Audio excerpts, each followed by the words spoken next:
For a citizen of a Western country to obey his summons to selective military service is in harmony with the morality of his country, which has made the fatherland into an absolute value and military sacrifice into one of the highest of virtues. But when an ethic is involved in protest against necessity, then man is caught up in a conflict, not a conflict between moral freedom and moral necessity, nor between the ideal imperative and the sordid interest, but between the two necessities of social and historical pressures on the one hand, and of psychological refusal and resentment on the other. The same citizen, upon receiving his summons to report for military duty, might feel in his heart, "Thou shalt not unalive," assuming that this would be accepted as a working morality in the country in which he lives, which is not the case, for example, in France today. Most frequently, following the psychological rule of the economy of means, the individual will obey whichever necessity is the most urgent, because he inevitably seeks to avoid conflicts and tensions. Thus, at all levels of the moral problem, we find determinants in the ascendancy.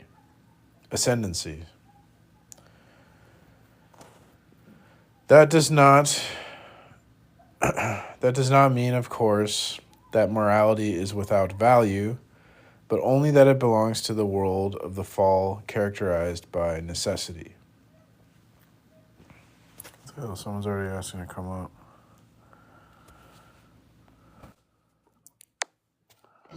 What's up, bro? Hey, buddy, how you doing? I'm doing well. Are you reading The Capital? I'm reading To Will and To Do. It's a book of about ethics from Jacques Ellul. Okay, so are you a determinist? No. Well, I'm like compatibilist. Okay, what does that mean? I think that determinism and free will are compatible. So I believe there's some things are determined and there's also free will. Okay, so what would be an example of something that's free will? Like the fact that we can evaluate between evidences and come to a conclusion to determine something's true. That would be like an example of free will. Wouldn't that still be determinism? No, if it was determinism, then you wouldn't be able to evaluate between two positions. You would just be determined to believe one position. Yeah, based on your evidence. So it's determinist. In determinism, there's no ability to evaluate two positions, like a true position versus a false position. Nothing would be true or false. Yes, there is. You would just be determined to believe one or the other. Yes, there is. So there is an objective truth within determinism, and there is a moral decision that you can make that still remains within determinism, because it's based on the ideas that you're presented. So if you have a idea about something, that idea normally is morally true, or maybe it makes sense morally, okay? And if it doesn't make sense morally to others, it makes sense morally to you. So that's the idea of determinism in itself. That's the idea. That you have this idea, and the decisions you make are based off of that idea. So that's what determinism is. Free will would be, if I thought about rainbows, I would have unicorns. Like that's what free will really is. What? Free will is the idea that if you thought about rainbows, you could think about unicorns instead. No. You get what I'm saying? No, that is free will. That's what it is. So it's the idea that no decision needs a basis. That's what free will is. That's the Oxford Dictionary definition. Okay, so like imagine you're like sick or something, and they have a medicine that's gonna heal you. Like you're gonna you're going to be unalived if you don't take this medicine, but there's a side effect to the medicine, and the medicine causes you to be like paranoid and make you think that like everyone's out to unalive you. It gives you a paranoid delusion. So like, obviously you're going to take the medicine because you want to live. So you take the medicine the next day for like 2 days or something. You think you're paranoid. You have a paranoid delusion, right? But you're determined to think that that is the case, that everyone is out to get you. But that's only a result of this like medication that's determined you to think that way.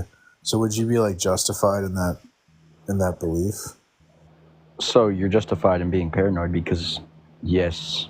So yeah, you're justified in being paranoid, yes. Person, you're gonna think that all these people are out to get you, but that's not true, right? In reality, that's just So do we treat people with like mental disorders and just say, "Nah, you're just lying to yourself," or what do we do? What I'm saying is that because you're determined to think this is the case, then there's no justification in the belief. It's just So based on your preconditions, you're determined to have that belief because it told you were going to be paranoid. So now you're paranoid. yes. So I don't have a basis of belief because your preconditions were already assumed and are known. So if it's the case that all of our beliefs are determined, then it would be similar to the like a person experiencing a paranoid delusion where we wouldn't be justified in our beliefs because determinism would undermine our ability to justify our claims. So it's called self-stultifying in philosophy. It's a self-referential contradiction. It wouldn't, though. So this is the idea of like evidence being presented. So if I knew everything, sure. If everyone knew everything about the world, sure. But no one knows everything about the world. God knows. Okay, well, I mean humans. I'm not even arguing God yet. So no one knows everything, and that's why we have arguments, because we argue our points of view. If I knew what you were thinking, then I would present an argument that would help you get to the point that I'm thinking because I think it's right. But you don't think my idea is morally right. So we have these arguments that we don't find the basis of each argument. Thus, it's an argument. You get that? Yeah, but we have arguments because we assume that there's this objective truth that we share that's true for me and it's true for you, and that one ought to believe what's true. Like truth has some objective value, and so So I agree that there are some things that are objective. However, when we get to morals, I feel like it's situational, and that's where determinism comes in. Like that's where it explains why it's subjective. What? So the basis of morals are not objective. That's You probably disagree with me. Yeah, That's okay. That's a contradiction. It isn't, though, because determinism states within the actual definition that it's based on your situation. So if you grew up with people who openly unalived people, you would think that's normal, right?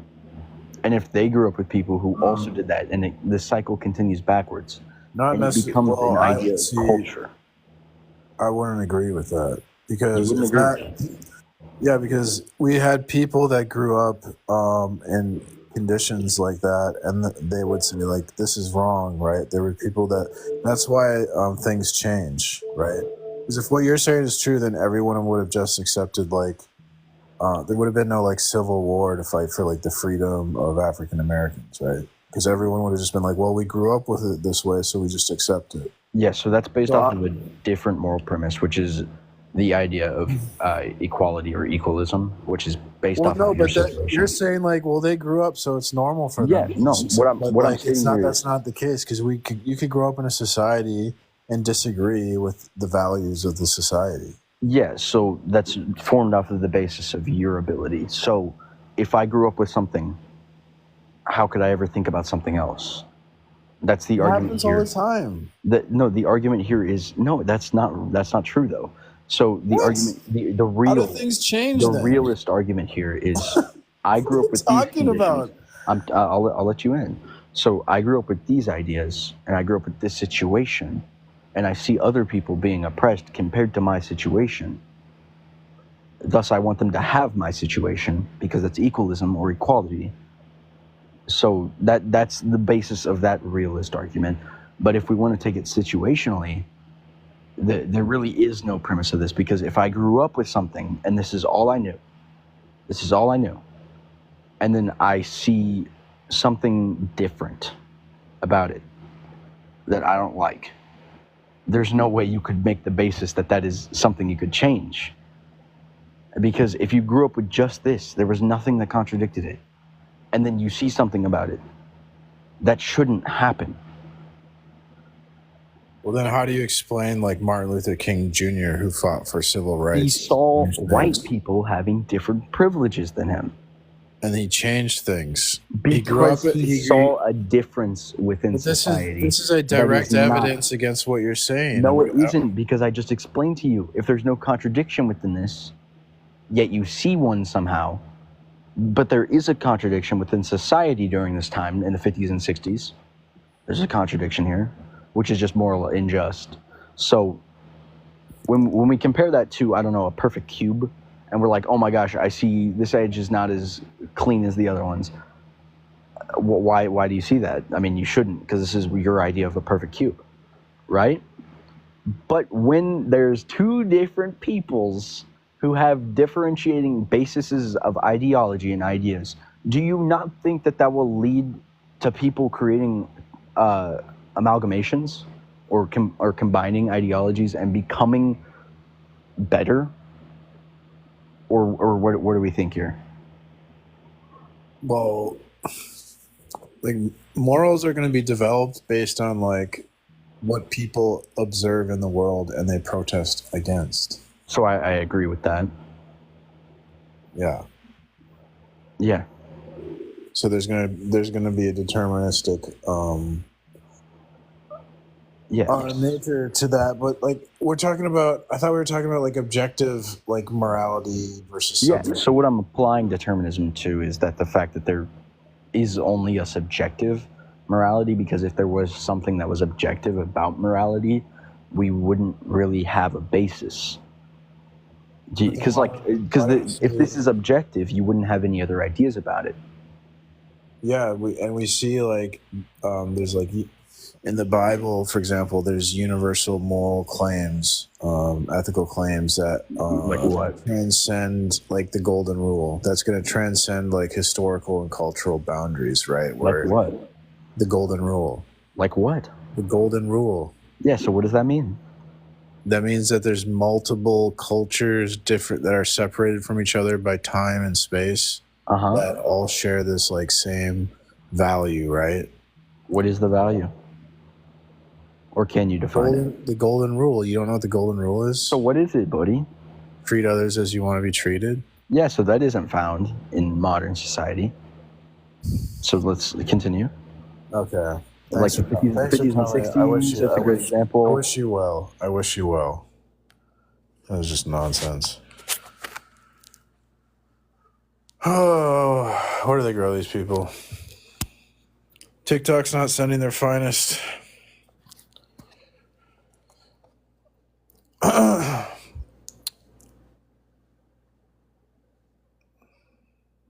The book, you can't deny the Bible. It's impossible. It's necessarily true.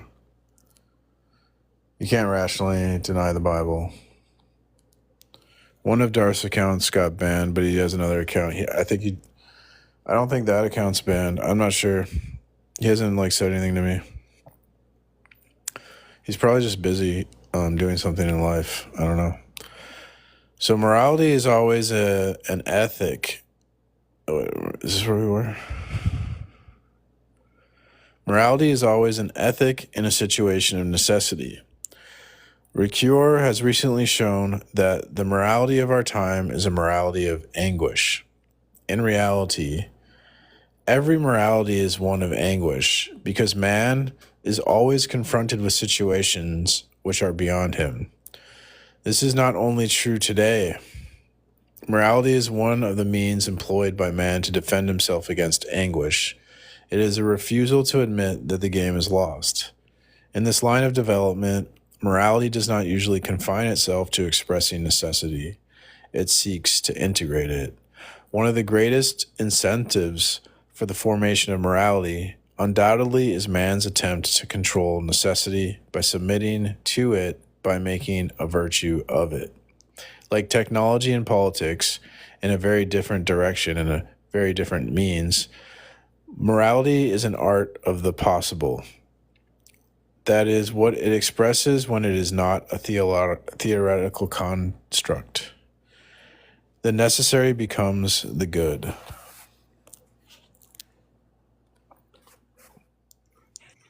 Yo. What's up? So, what is your, I guess, reasoning for saying that God exists? Your evidence, if you will? Well, I'm noticing that atheists don't seem to be interested in my logical argument. So perhaps, would you prefer maybe an emotional argument? Well, I mean, if your logical argument is just like the teleological presuppositional thing, then, I mean, you can kind of just fill that with any supernatural being as the justification for logic and reasoning, and then... No, that's incorrect. You couldn't say, any supernatural. It has to have a specific attribute set. What attributes would it have to have? I don't know if I could list all of them. It's it has to be truth revealing. It's going to have to be a single unifying principle with causal powers. It's going to have to take the initiative to reveal itself so that we can know it. There's going to have to be something tangible in the world that we could point to as a way we could know it. So yeah, it's going to have to be Trinitarian. How would it have to be Trinitarian? To explain the problem of the one and the many. And what is that problem?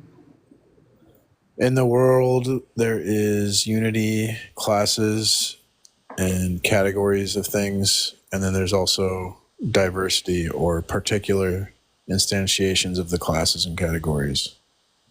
And so you're going to have to account for which one is more metaphysically prior. And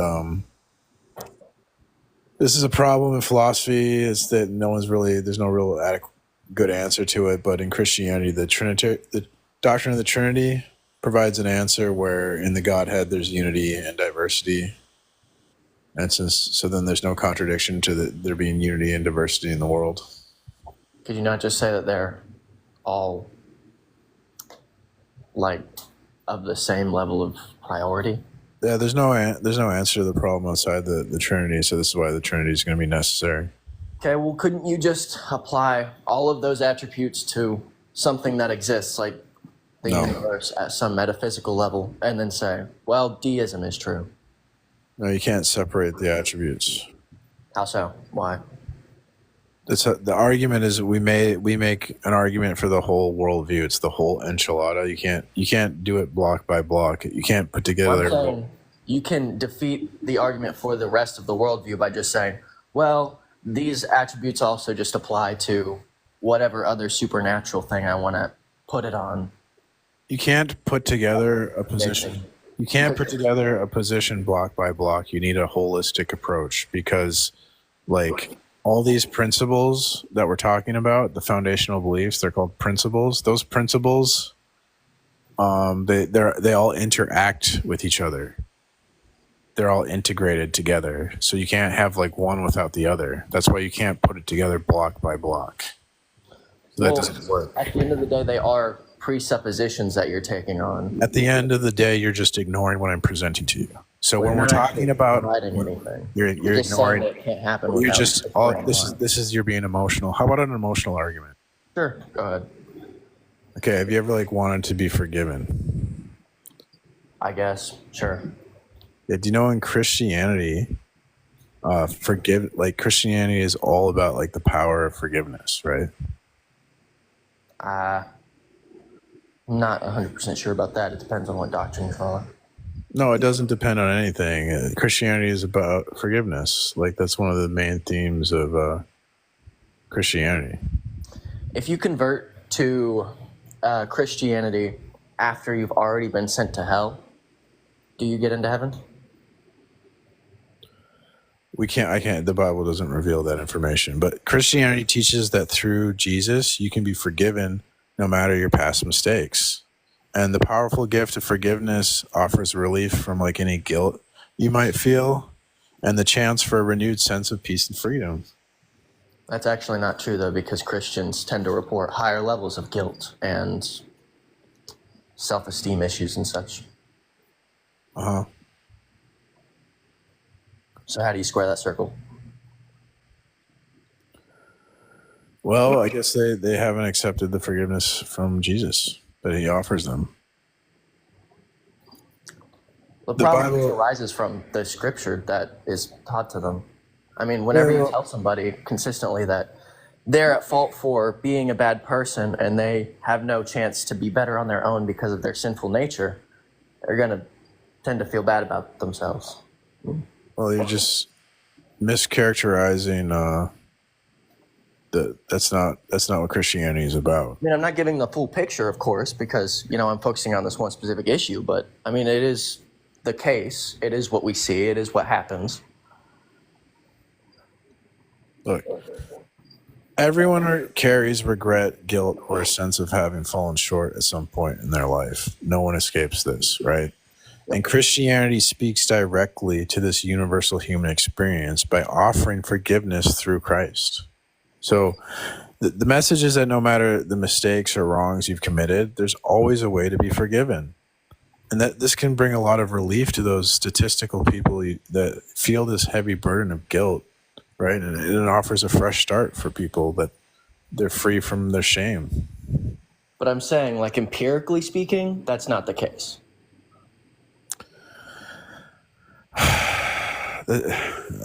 All you're doing is denying what I'm presenting to you. So yeah, I gave you a reason not to believe that that's the case, and you are just restating your claim. Well, in addition to personal forgiveness, Christianity also emphasizes the importance of forgiving others, right?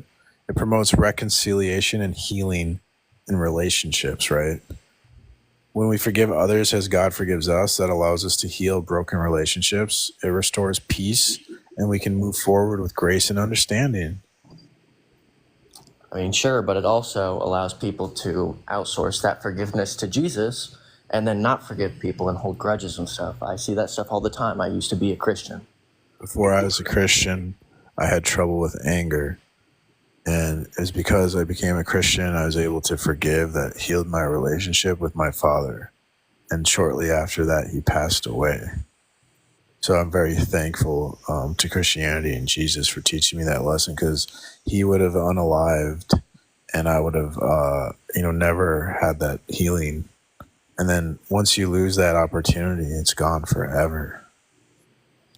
I mean, that is a great anecdote, but I've seen more relationships divided and destroyed by Christianity than I've seen mended by it. You sound like a really negative person. No, I'm very positive in my everyday life, yeah. No, you sound really like hateful and negative. Has anyone ever told you that? No, actually, I've never gotten that before. Interesting. This is the first time. Interesting. Huh. Did you know that one of the most powerful aspects of Christianity is the hope it offers in times of hardship and pain? I agree that it does offer hope and that is a good thing, but I would also argue that Christianity doesn't exclusively offer hope, and I think that the negative baggage that comes from Christianity, like that you can add in with the hope, makes that less valuable as a position to hold than just holding a different position without that baggage that also offers you hope. What kind of hope would you have if not for the Christian God? I have plenty of hope in my everyday life about things that I care about, and I am an atheist, so clearly it's not a necessary thing to hold. Oh, I didn't hear an answer to my question. So what do you have hope in? I have hope that we won't destroy the world from like climate change. I have hope that our education system will improve and that people will stop denying like scientific realities. You have hope that humans will fix these problems that have been facing the world for centuries? Yeah, essentially. What makes you think that if humans have ignored these problems, like there's been the problem of starvation, for example, right? That's been existence for all known history, but you still have hope despite the evidence of all known history that somehow humans will suddenly fix this problem on their own without God? Yeah, I do. I think that Fascinating. That's we've seen fascinating. a lot of examples of people coming together to do things whenever there's an existential threat that presents itself with any immediacy. The main issue isn't like people being bad, it's organizations like corporations and stuff that are stopping people from doing the good things. Yeah, but this existed in all of history. You have a unique way of reasoning. Has anyone ever told you that? Probably. Nice. What about the promise of eternal life? Have you ever had any loved ones that have passed on and you want to wouldn't it be nice to be able to see them again in some afterlife? I mean, sure, but the one offered by Christianity is, in my opinion, one of the least appealing ones because as far as like heaven goes, it feels as if you don't have free will or that you have needless suffering and like the mortal life that you are given, which seems problematic. And then I'm not sure if it's directly said in scripture, but there's this common dogma that's held where people who go to heaven no longer care about relatives or loved ones that went to hell, which to me seems less appealing than seeing the people that like did go to heaven, is knowing that there are people who are going to go to hell and I won't even be able to care about them. At the heart of Christianity is a profound commitment, right, to justice and compassion for the poor, the oppressed, and those who suffer. So that's rooted in the teachings of Jesus to care for the vulnerable, right? So, don't you think that's really good about the Bible? Like, there's a message of against social injustices. I agree, but I also think that the Bible is written so verbosely and sort of vaguely that a lot of people don't listen to actually what Jesus said. There are pastors that have millions and millions of dollars and then don't donate any of it. Well, that's true, but the Bible also predicts that there will be people like that claim to be Christian, and that Jesus says he will not know them. Yeah. So that's what we would expect to see if the Bible is true. Sure, but it's also what we would expect to see if it's not true. I mean, we expect it either way. It's just a reality that is... But the point is, it's a good message, right? I mean, we agree on that, I suppose. Yeah. I think Jesus as like a teacher made like good moral points and had good general stances. You know, you brought up the afterlife, and what Christianity teaches is that we have been separated from God, right, because of the fall. Yep. And that there's a path to have a relationship with God through Jesus. Aren't you afraid of an afterlife being separated from God? I think that if the God of the Bible exists and he is all loving and all knowing and all powerful and all that stuff, that I would be given a chance after I die to know for certain that he exists. And so I would simply not say that he doesn't exist if I died and saw him. Like, Well, you can know for certain he exists now. how so? Well, we have objective proof, but you choose not to believe in it. What's the objective proof? Well, I think that the claims of the Bible are necessary for evidence. So you seem to think that God is not necessary for evidence. How do you mean? Like necessary for evidence to support things?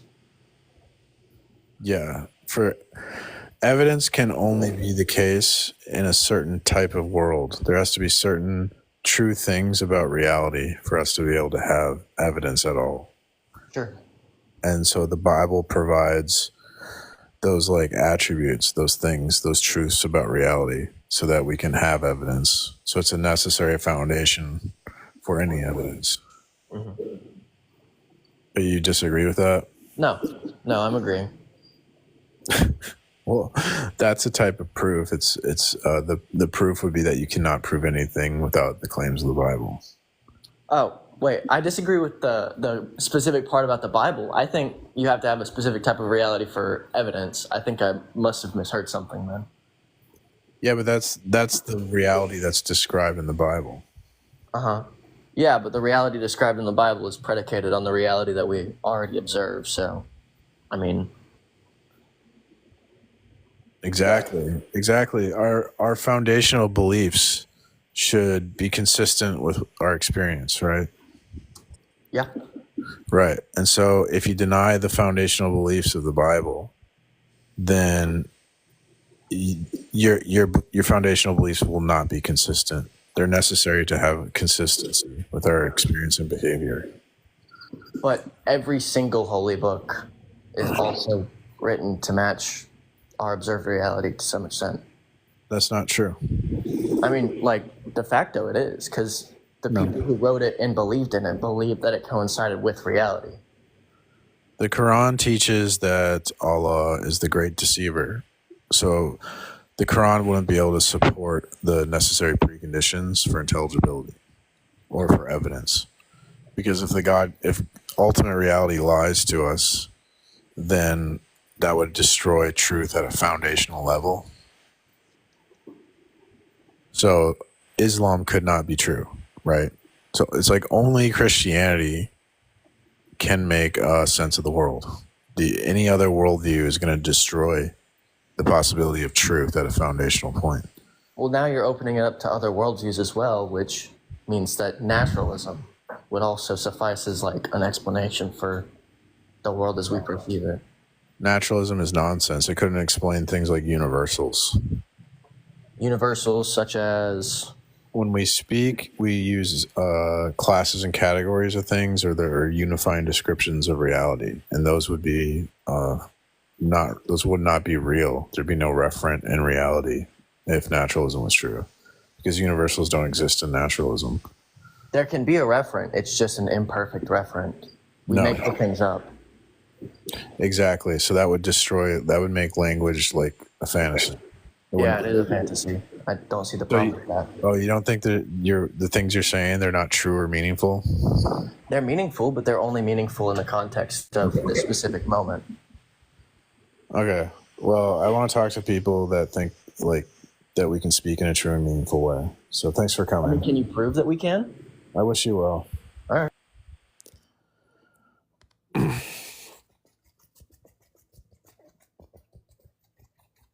Doesn't think we can speak in a true and meaningful way, but wants to speak to me.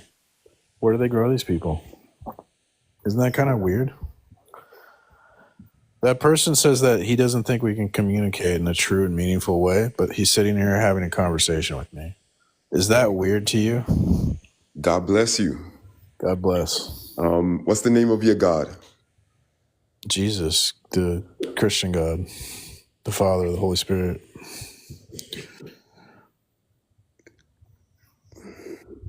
Now, I guess what is the definition of agnostic then in relationship to that? I would take an agnostic to be someone who claims to reserve judgment about whether God exists or not. Meaning whether God and Jesus exist, or the whole, everything, all of the above type.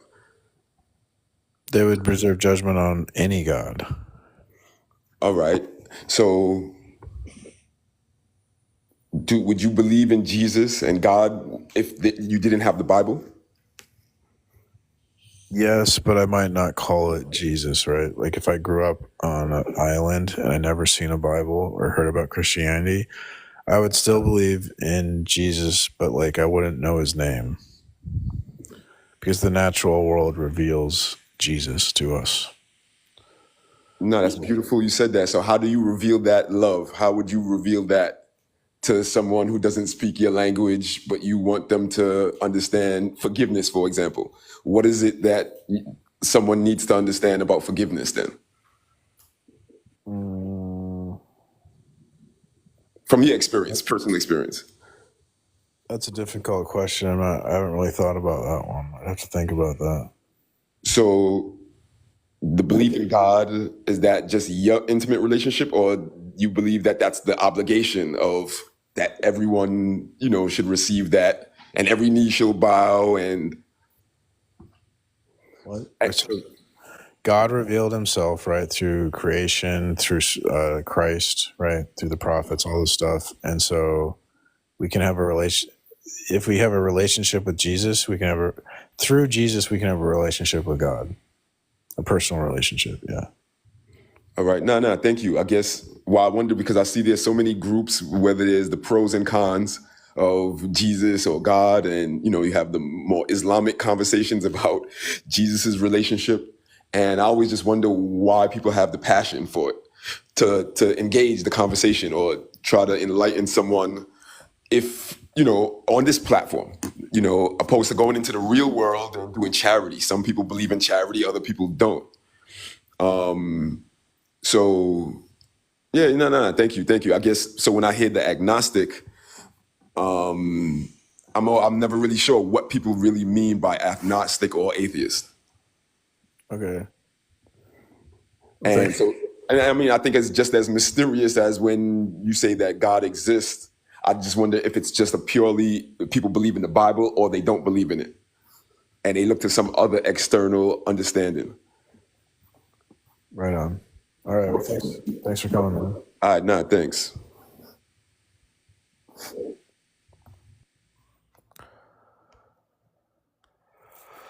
Okay. No one else is requesting at the moment, so I was kind of reading. I'm just kind of trying to learn more about morality here. So I'm reading this book. It has to be admitted that in a situation of necessity, man is not free merely to take note of the conflict. He must integrate it. He has to translate it into such terms as will make life possible to him. To make a virtue of necessity is to face up to a situation which has gotten out of hand. It is to recover man's superior dignity, which consists in naming the nameless. What was a purely blind occurrence takes on meaning and value because man has given it a name. He has integrated it into his system. He has qualified it. But it is also a knowing how to bear the determinism that crushes us, the burden that destiny has placed upon us.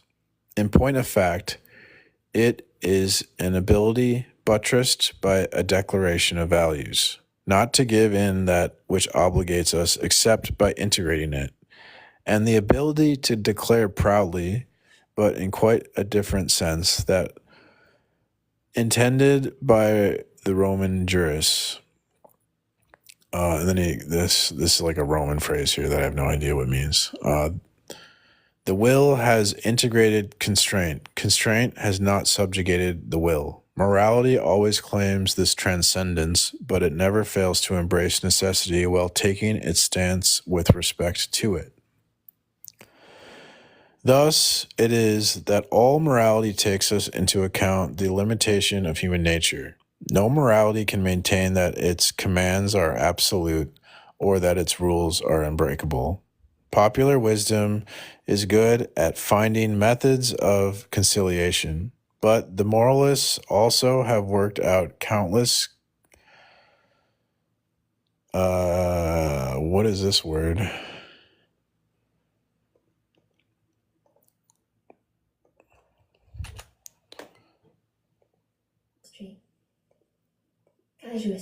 Casuistry. The use of clever but unsound reasoning. interrelation to moral questions. Sophistry, really. Casuistry. Casuistry. Casuistry. Casuistry. This must be a French word. Casuistry. Casuistry. Casuistry. What a weird word.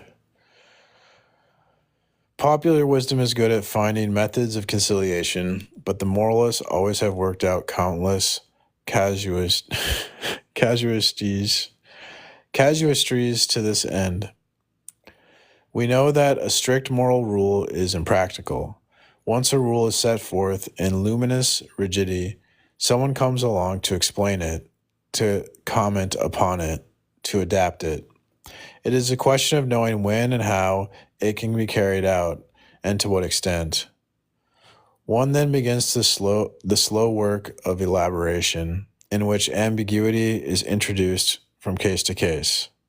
No great system of morality escapes this, that of Christianity, of Judaism, of Confucianism, of Islam.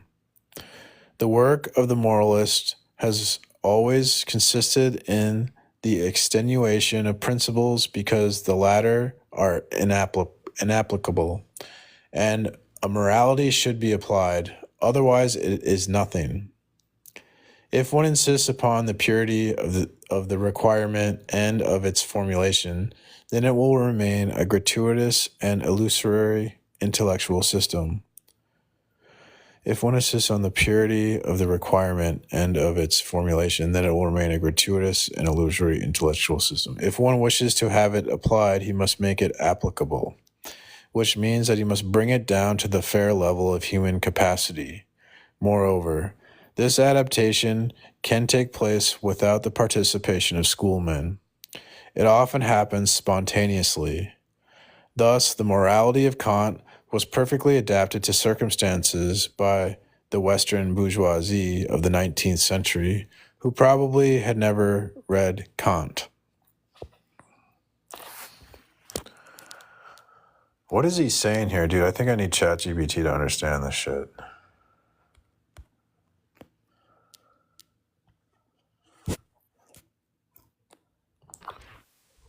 Welcome, Mecca. And she left.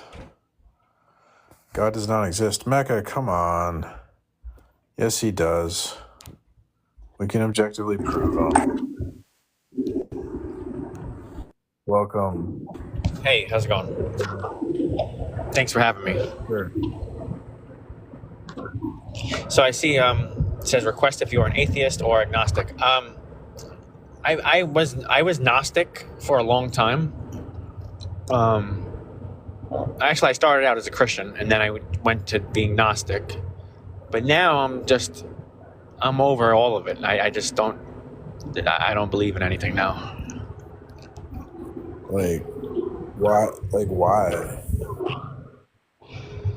Well, I'm an atheist now because I just don't see there being like this universe is so intelligent, and like if you look at the design of the human body, you look at the design of nature, you see how intricate it is.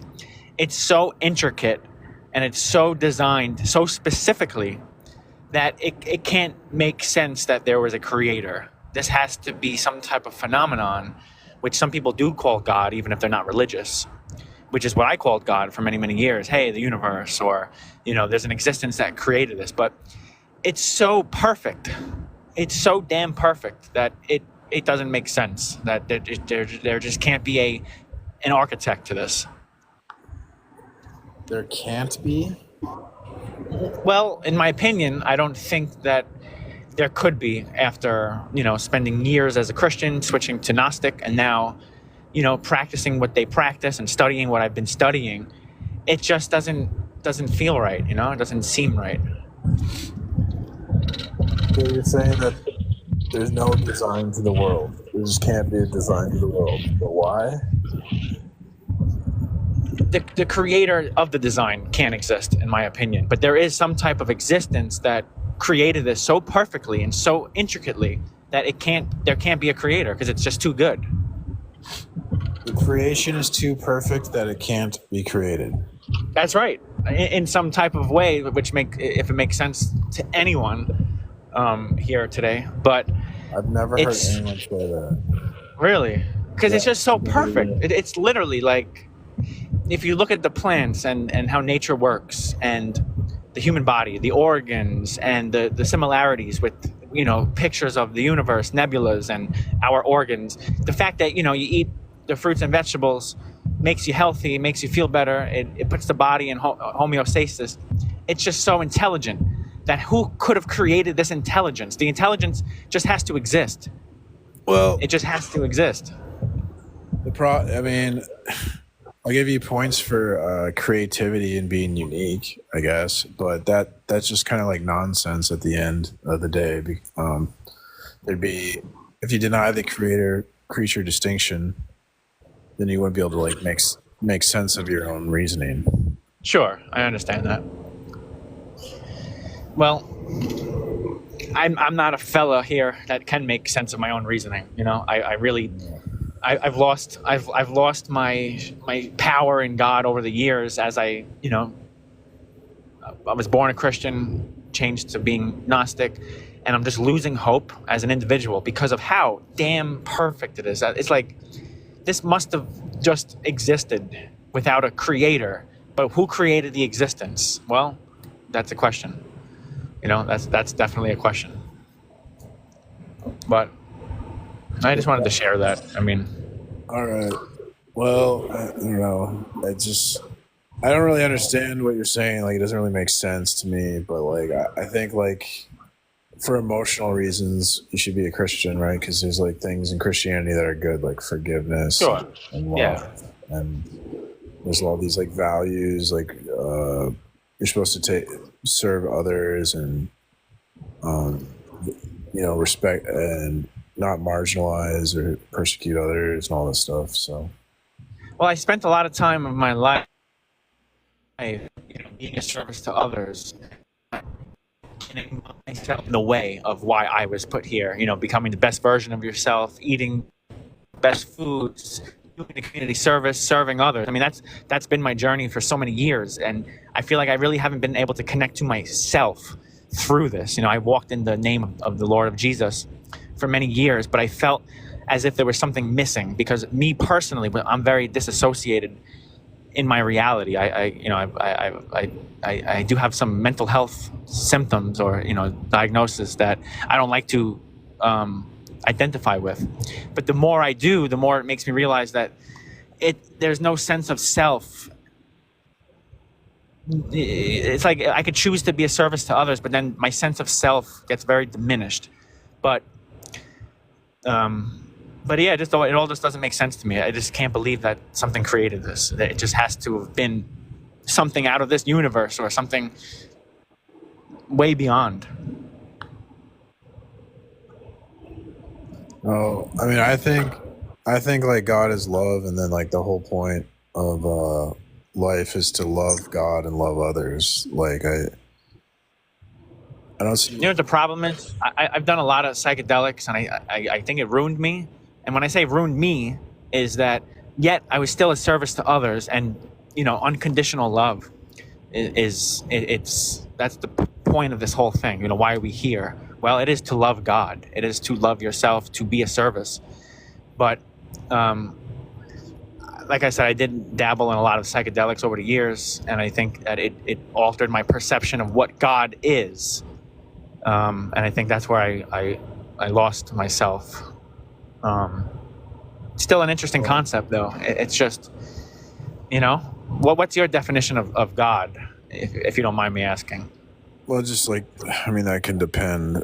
It's like simply, it's just the Christian God of the Bible. Okay. And I think it teaches us that like no matter who you are or what you've done, God's love for you is unconditional, and He welcomes you with open arms, offering forgiveness in a place where you like truly belong. And so it's not something that you have to earn; it's freely given, and this gives like people a sense of comfort and security that for a lot of people it transforms their lives, right? And in a world where people feel like judged or unworthy, the Christian message is that God's love is unwavering and inclusive and embraces everyone like just as you are, right? So you don't have to like You don't have to be like a movie star. You don't have to have like 1,000 subscribers to be cool or whatever. Like you just as you are is all you need for God to love you, right? And I think that's really important. Where like it without that, you can lose like your identity. And then Right. you're going to rely on other people to tell you who you are, or the world to tell you who you are. But God loves you as like you being a unique person. That's a beautiful message, and I resonated with that for so many years until I lost myself, practicing, that, and I had so much love for others, compassion of others, and serving, my very best. But I always felt empty inside, and I never really felt that, Christ consciousness flowing through me of a personal relationship with the Christian God. I never was able to connect. Now maybe that's just me and my personal vessel. I mean, what you just said was beautiful. That is the whole purpose of it. To ask for forgiveness and and you're perfect and you're unique in your own way through that. I guess I guess my message here is that I must have got lost along the journey and I don't see hope anymore. That's why I chose to be an atheist. But yeah, maybe I should start practicing again and find myself. And that's it's a Yeah, great. I don't know. Yeah. I don't know what to tell you really because I've kind of had an opposite experience where I felt like I was lost and then I found myself through my faith. So Yeah, a lot of people I know say that, and I'm sort of the opposite with everything. I eat shitty food, makes me feel better. I do the wrong thing, I feel better. Every time I do the right thing, I feel so empty and so something's missing, and that's where I feel the lack of God. But maybe it's just me. I think one thing that helped me is I examined my biases, like because how we look at the world, our expectations, our background beliefs can like affect how we experience the world. So, Sure. like, think about if you expect a movie to be super good, then when you see the movie and maybe it's just an average movie, you might get a bad impression because you had high expectations, right? Or vice versa. Yeah. If you have like low expectations for a movie, but it turns out it's okay, you might think it's a good movie because you didn't expect much. So our background beliefs can influence how we view the world, and Christianity kind of gives us like a different perspective to look at the world with different eyes. And so the only thing I could maybe suggest is try to think about your biases and examine your foundational beliefs and how you look at the world, and maybe give looking at the world in a different way another chance and see if you like it. I don't know.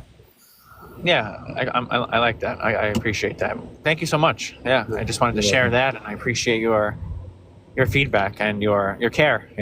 Believe it or not. No, yeah, thank you. I wish you well. Take care. Yeah, take care. Bye.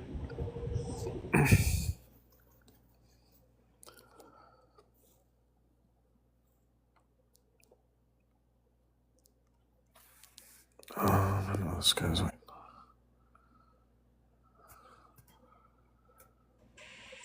What you got, Del? Hey, how you doing? I'm doing well. Yeah. So, I just want to ask a quick question, and that's it. Sure. My question is, so, how would you say disprove Krishna or disprove some other deity? Yeah, that's just my question. That's it. Well, the argument I make is a transcendental argument for God, which is we compare models of reality. You could think of it. I don't know how to describe like a paradigm is another word, or like you could think of it as like our biases. So, like different religions would have different biases, right, on how they look at the world. So we would just examine. Different religions would have different biases, right, on how they look at the world. So you're echoing. You gotta yeah. So we would examine the biases, do a thought experiment, and be like, let's assume your biases are true. What would happen? Oh, look, that would destroy the possibility to do science. Let's assume my biases are true. Oh, look, science is now possible. So my biases are probably correct. That's kind of like how you do it.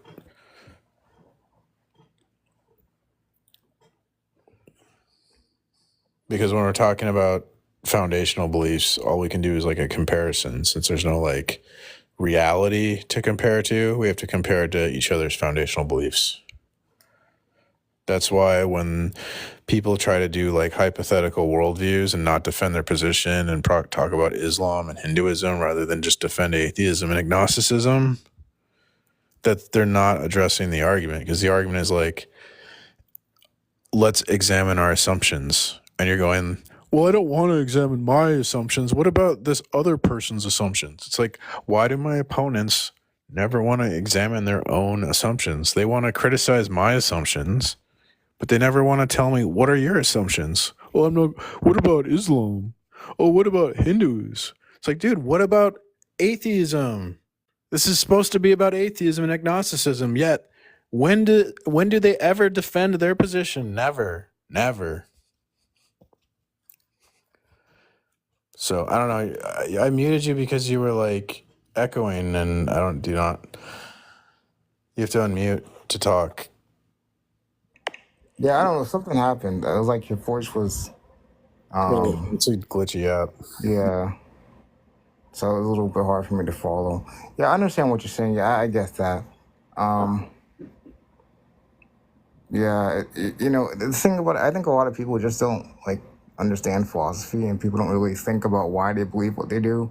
I think that's the issue. People Right. just kind of take things as a given. They don't investigate. I think that's the problem. And then when you question people, they become upset and angry. But I think that's just human nature. People don't like to be wrong. People don't like to be corrected about things. But yeah, just continue what you're doing. You're doing a great job. God bless you, and thanks. Okay, thanks, man. I appreciate you. God bless. Yeah, you too. I thought you were an atheist. I thought you were gonna give me a hard time. Then he's all nice. Hey, Precept. Hey, what's up, man? What's up? What you got? Can you hear me? Oh, hey, yeah, can you hear me? How you doing today, man? Yeah, I'm doing all right. Good to hear. Yeah, I'm happy to defend the atheistic worldview. I just want to see. I see pre-sub bars, so I assume you fall into the pre-sub argument. And the issue that you were having, that the guy just brought up before he left, is that it sounds like y'all were talking about people don't want to defend their own worldview. The reason is, Yeah. I'm happy to defend my worldview.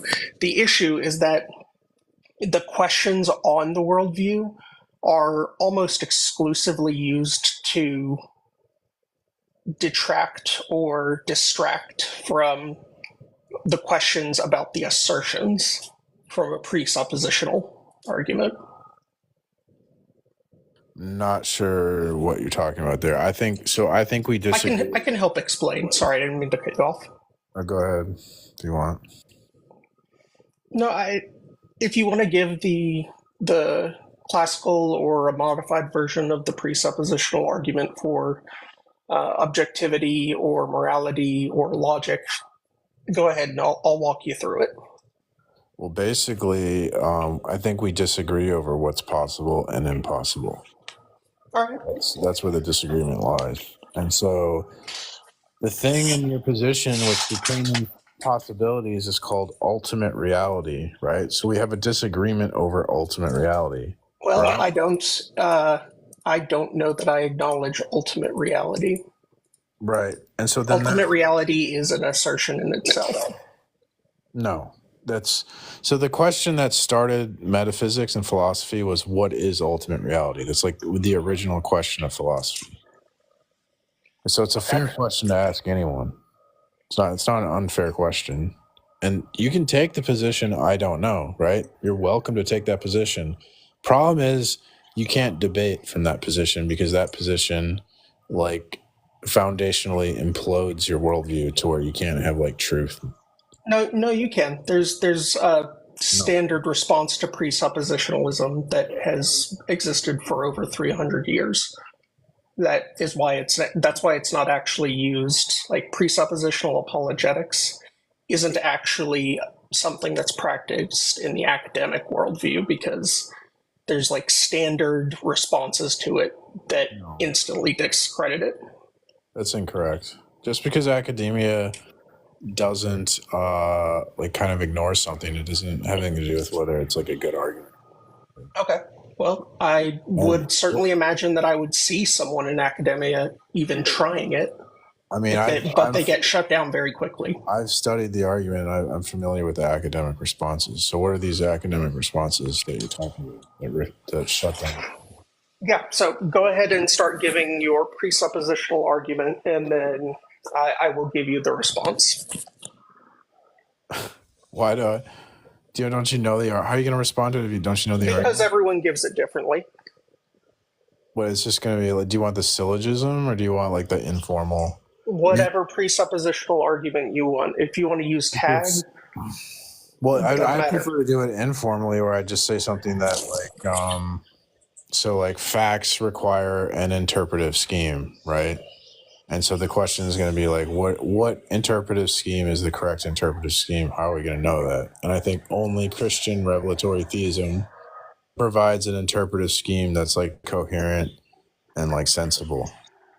Sure. The response to that is no, we do this for logic all the time, completely independent of God, by developing axioms, the foundation of rational reasoning.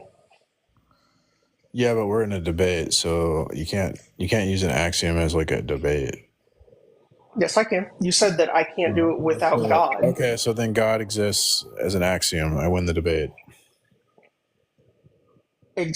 Yeah, you're saying God exists as an axiom, but then you never have to demonstrate it, because now you have to demonstrate Do you have to why it's demonstrate? reliable. You have to demonstrate your axioms. Yes. Okay, so demonstrate your axioms.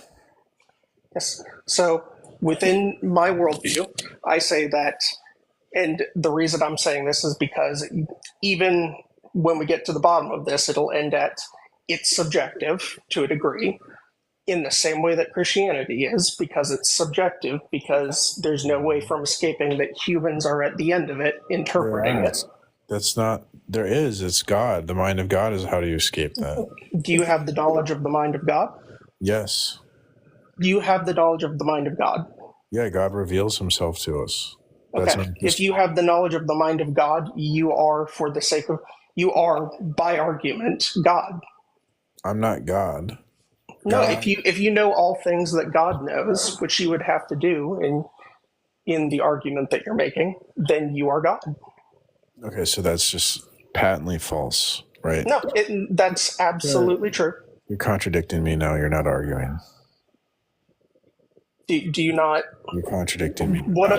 Anything of substance. Remember at the beginning when I said the problem will be that you won't actually answer the question about your own presupposition, and that you'll instead try to go, well, what about yours? What about yours? What about yours? That's what presupposition relies on. You don't know what you're talking about. You're a low information person. So I'm not here to learn. I'm not here to learn from you. Okay. Oh, okay. You can't be educated. I'm not shocked. I wish you well. I wish you well. Oh my goodness. The guy's just lying. He doesn't know what he's talking about. Welcome.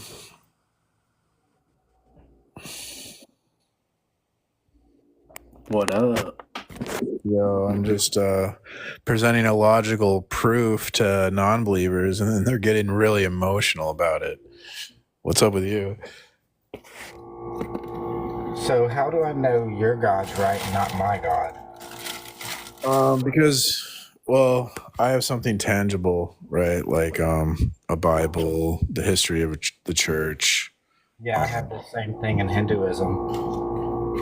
No. In there's no revelation in Hinduism. How do you know that? Have you studied it thoroughly? As far as I know, revelation would only be Islam, Christianity, and Judaism. You don't think Hindus have a claim of what happens after everything that is a revelation? Hindus don't have revelation, and even if they did, Hinduism can't make sense of logic because everything is A. So there's no such thing as not A, which means everything is A. Brahman, the creator. Which means there's no not A, which means there's no law of non-contradiction. Yeah, Brahman. So he is A, just like your God is your God, my God is my God, the creator of everything, all powerful, all morals, all love. You're a Hindu? You're a Hindu? Yep. In my religion, your God is part of my religion as a bringer of light, just like any God that has ever been claimed or walked the earth. Did you read where it said request if you are atheist or agnostic? Why? Because you don't have a logical argument for your God? I don't know. I think I'm looking to talk to atheists and agnostics. I'm not really interested in talking Can you to answer one question? What's the 10 Commandments? I think the first one is thou shalt not be a Hindu. No, because you've never read the Bible, have you? Pretty sure it's thou shalt not be a Hindu. That's incorrect, and you're showing your ignorance in your own Bible. All right. Well, I wish you well. God bless. That argument, it doesn't look good for you. All right. Well, I'm okay with that. Thank you for coming.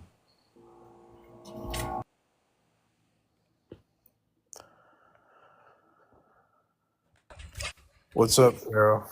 Man, what's up with that guy? Anyway, that was crazy. Come, man. Did you like how I answered his question about the 10 Commandments? Yeah, I did.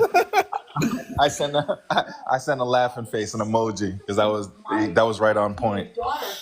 So let's talk. Not debate. I mean, you want to have a debate, we could debate, but there's not a whole lot to debate because you're not going to bring evidence. I'm not going to be able to bring evidence because we can't debate over something that doesn't exist. So let's just have a regular conversation. I believe there's objective proof for Christianity. So I take the position that the Christian God's necessary for evidence. So do you think you can have evidence without the Christian God? Having evidence is in the eye of the beholder, first of all. You know, you can have evidence, but if it's debunked or it's not strong, then it doesn't make your case. There's a lot of people that bring evidence into court when they're charged with something, or there's a lot of evidence that is brought when the prosecution charges the person. But if it's weak or is debunked, you don't get an innocent or a guilty verdict. I'm not doubting that you could lay out some evidence that you believe is strong, but at the end of the day, it's not sufficient to get over that line of God exists. Well, I have an evidence that the inference will say because God exists because of the impossibility of the contrary. I don't think there can be like a stronger evidence than that type of evidence. And if logic, if that logic was introduced into our court system, that would be scary, because basically what you're saying is we couldn't find anyone else that could have committed this crime or that could have thought of this crime, so therefore we're going to find you guilty. I mean, it makes no sense because you don't understand how something else could have happened. Your judgment for what your belief is standing on sturdy ground. It makes no sense. Well, do you think evidence exists with independence from God? Do I think evidence exists for independence of God? No evidence exists that God exists. That's my stance. I don't know how else to slice the pie, but you have no evidence that God exists. As a matter of fact, right? As a believer, I was a believer until recent, and it's hurtful, bro, when I found out that God doesn't exist. So I feel you. I was on these lives. What's the evidence for that? The evidence for what? God doesn't exist. I searched for it. My evidence is that I searched and searched and searched because I was in your seat at one time defending something that I thought existed until I found out, you know what? It doesn't exist. What's the evidence that God doesn't exist? The lack of evidence. There's no evidence that God exists. No. Well, today's your lucky day. I'm going to teach you something. Okay. Did you know that what you just presented was a logical fallacy, that it wouldn't follow because there's no evidence for God, that therefore God does not exist? I'm telling you that God doesn't exist, and there's no evidence that can be given. And I've searched. Since there's no evidence, I had to come to the conclusion that God didn't exist. Now, I don't have proof that God doesn't exist. You don't have proof that God doesn't exist. Okay. No. How could I prove something that doesn't exist? So I don't think evidence exists at all if there is no God. That's what my position is, right? Okay. So if you think evidence exists, then you think God exists. No, there's no evidence. Well, That's my point. I agree with you. but you're I contradicting agree. yourself. Listen, at the very beginning, I said I have no evidence that God doesn't exist, and you have no evidence that God exists. Do you So believe there's nothing to evidence take for it. anything? No, there's no evidence for anything. And if the evidence that you have is faulty and misguided, No, I'm saying not just about God, like evidence about anything at all. sure, You think there's evidence about things? yes, Okay, so I'm saying that's not possible unless there's a God. So that's where we disagree. okay, that's fine. We can disagree. I definitely disagree with that. How would you determine that you can have evidence without God? How is that possible? The same way I could have evidence with God, whether God exists or doesn't exist. The compounds for water is H2O. It can be scientifically tested. It can be Exactly. evident. It can be reperformed. It exists. Whether there's God or not has nothing to do with the scientific test for H2O.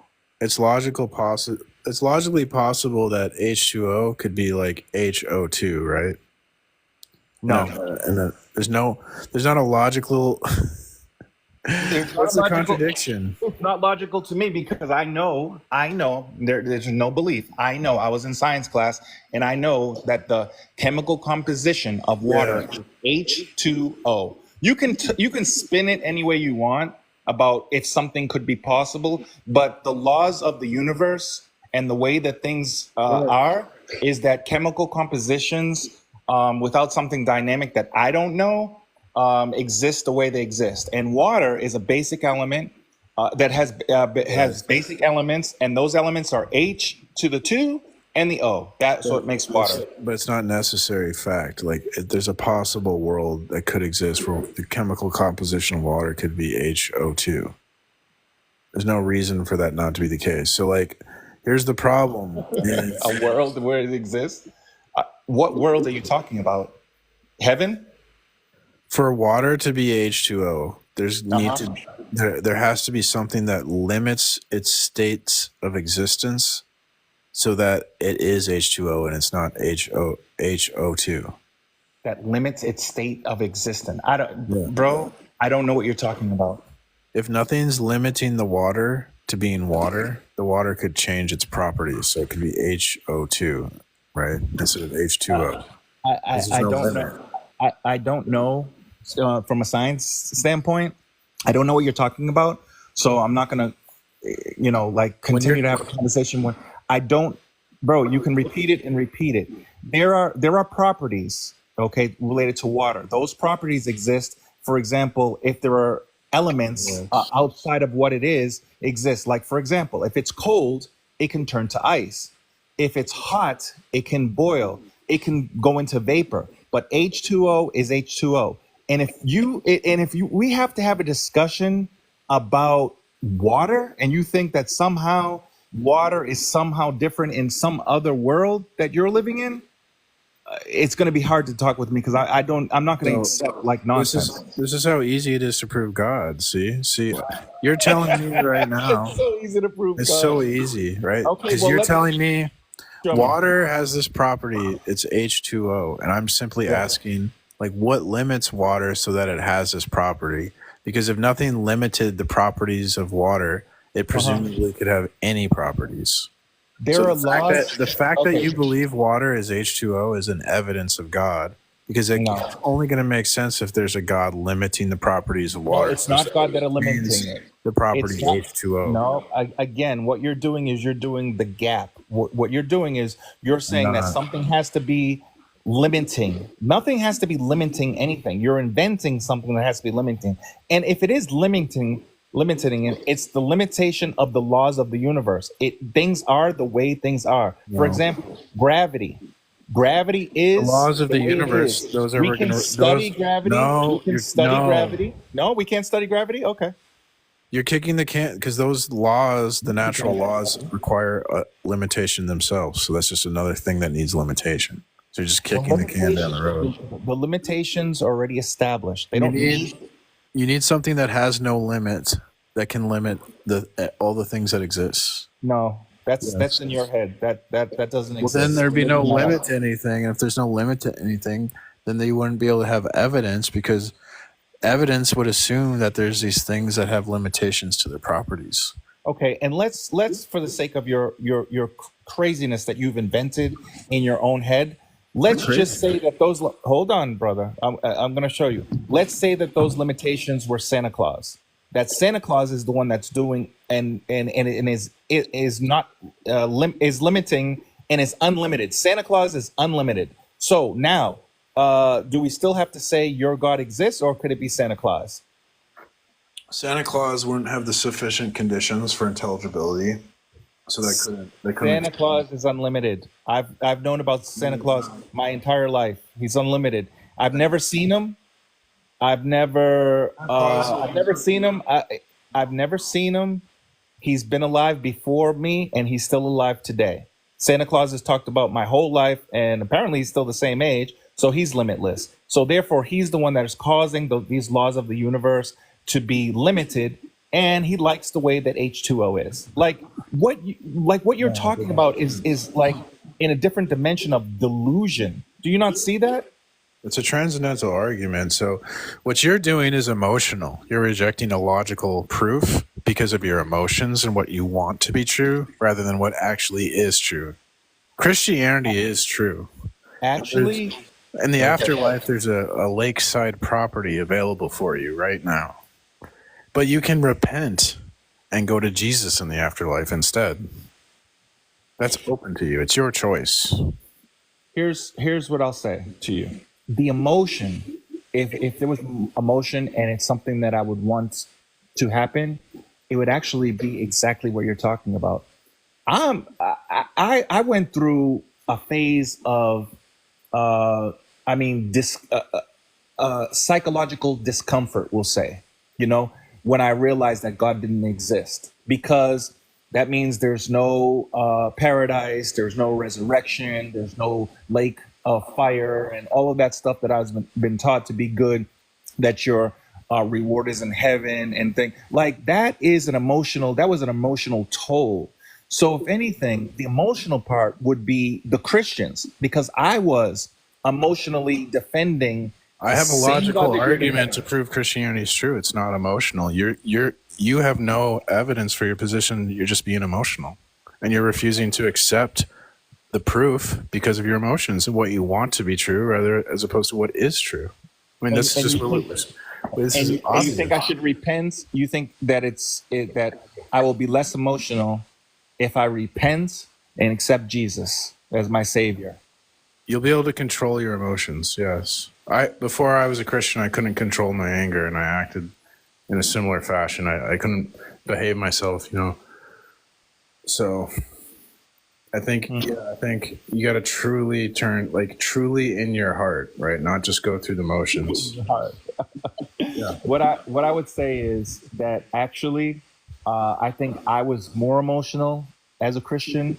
I was more boisterous in defending God, defending Christianity. Like I hated atheists. I thought that they were the devil when I first started out. Like all of those things that you're actually saying of me now were actually me then. I now am more at peace with myself, knowing the truth. I don't kill insects like I used to in the past as a Christian. Yeah, it's weird. It's like I actually respect life more. Yeah, I don't kill insects either. I save them and I put them outside. Unless it's like a mosquito. Yeah, why though? What? Why? Because I hate mosquitoes. You think mosquitoes are going to be in heaven? No, I think the devil created mosquitoes. The devil created mosquitoes. Yeah. Oh man, it's hard. It's hard for me because it's just when I talk to Christians like you, it's just a confirmation that there's no God, and it's actually scary in a sense. And I think we all suffer from it. I think naturally, inherently, let's say, we're afraid to die. I think that's inherently within our makeup as human beings. All living things have that fear.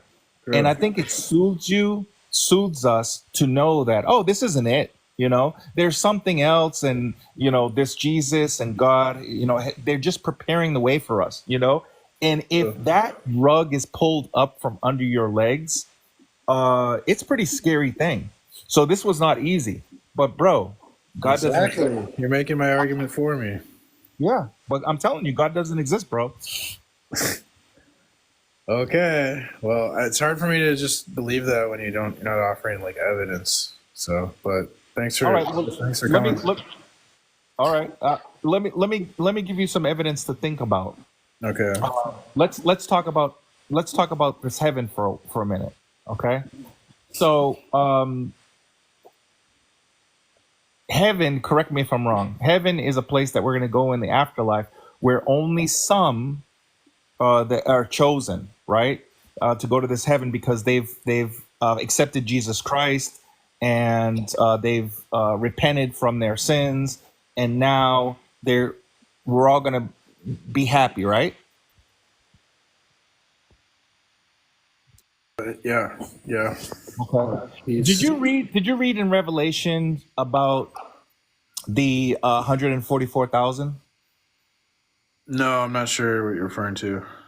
Okay, I want you to read Revelation chapter 7 and chapter 14. Okay?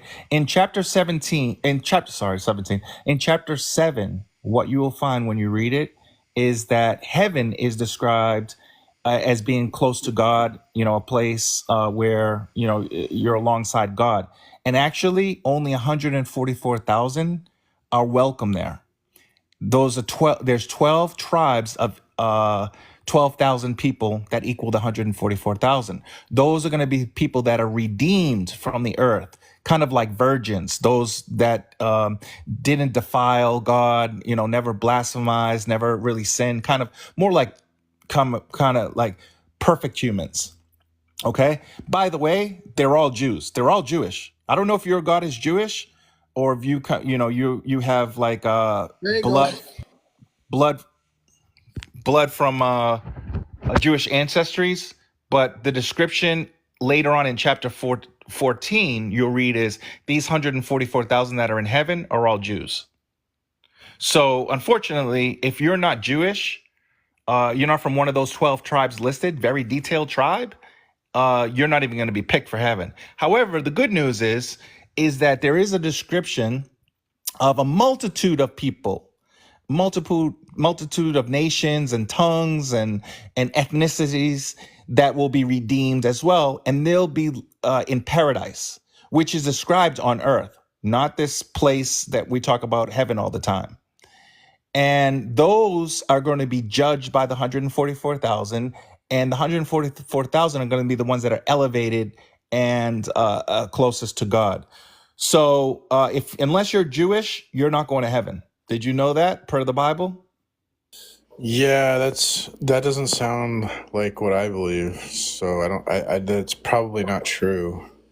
Okay, well, unfortunately, you asked me to provide evidence of something. And unfortunately, the evidence, because you're only accepting evidence that is kind of a Christianity, that's in your Christian book, in what was my ex-Christian book.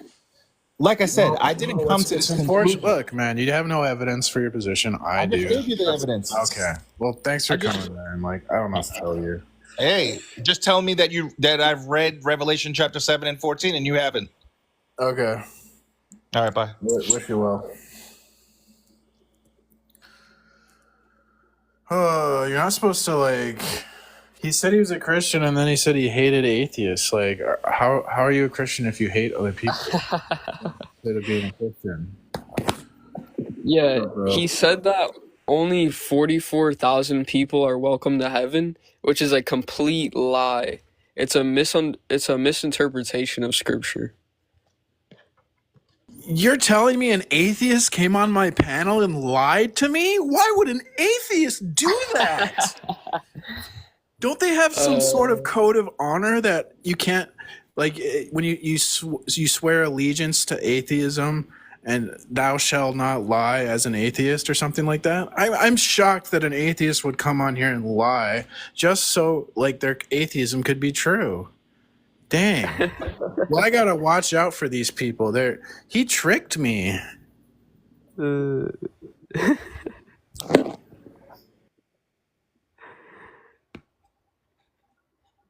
How are you doing, man? Is that all you kind of wanted to say, or I didn't want to? yeah, and I wanted to say, You can like, chill if you thank you want for what to. you're doing. Yeah, no Oh, worries. okay. You're welcome to hang.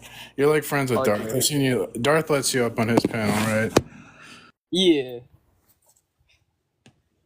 Yeah, I love chilling with Darth.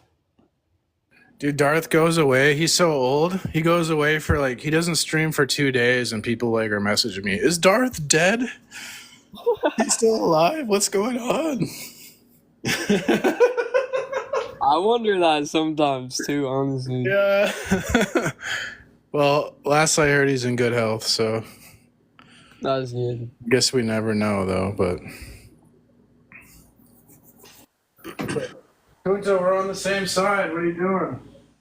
I came here to prove that the God that you're holding on to is a God that is demonic, and we need to. I want to show the real God. Wait, what? Could God be known if God purposes himself not to be known? Yes. What? God could be known if he purposes himself not to be known? You're supposed to say no. No. Yes. How could you know God if he intends for that you don't know him? That doesn't make sense, dude. Well, you can know God by discovering the unknown. No. Yes. Have you seen Nemo? No. Okay, let me tell you what I mean. Will you agree with me if I say Marlin in the movie was trapped in the mouth of the whale, believing that holding on to the taste bud is essential for survival? Okay. Okay, will you agree with me to say the whale's mouth was devoid of water, meaning that holding on to the taste bud is not providing Marlin with any life-sustaining resources, Okay. right? So basically, what I'm trying to say is this: that by holding on, Marlin was actually endangering his life further. As the action of holding on is leading him toward death instead of survival, right? So to escape the whale and be saved, Marlin must let go of the taste bud, right? Which he perceives as his only means of survival. So the conclusion I'm gathering here is that letting go, like succumbing to certain death, enabled Marlin to be expelled from the whale through its blowhole, leading to his salvation. So the act of letting go is necessary for Marlin to truly live, illustrating that often what we believe is saving us may actually be detrimental for us. So sometimes we have to surrender our efforts can lead to genuine salvation.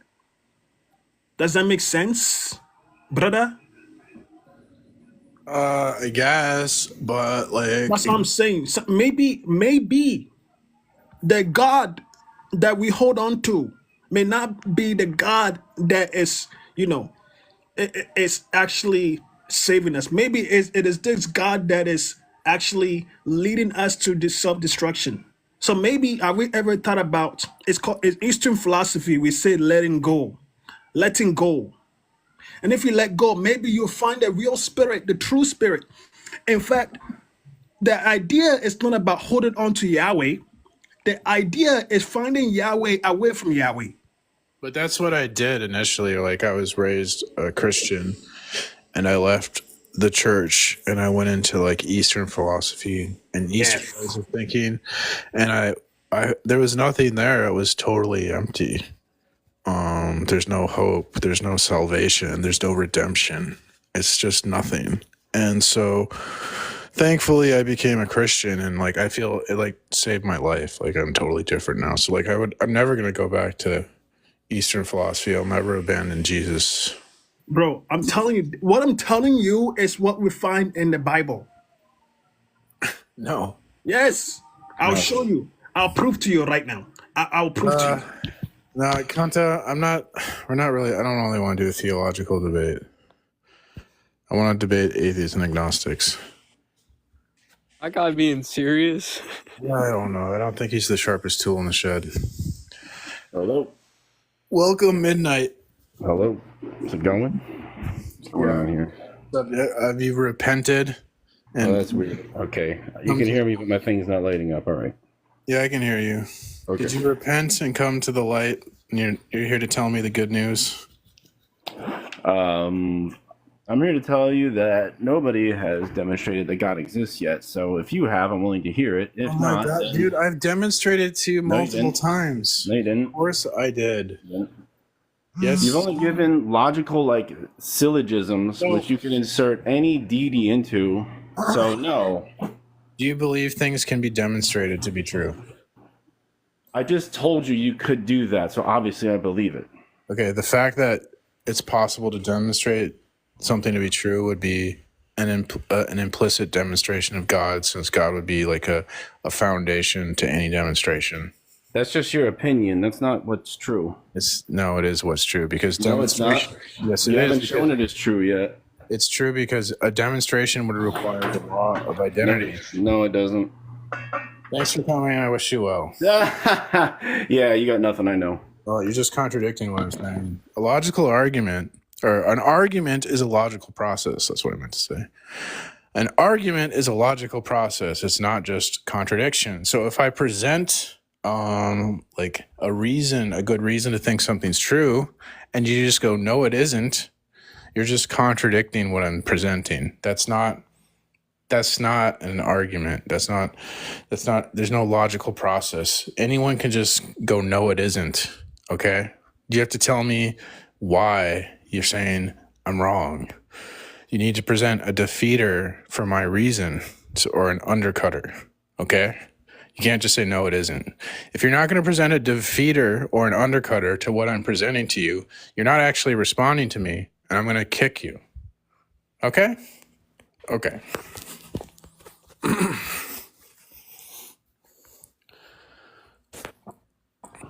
Yo, aren't you in jail? How'd you get on here?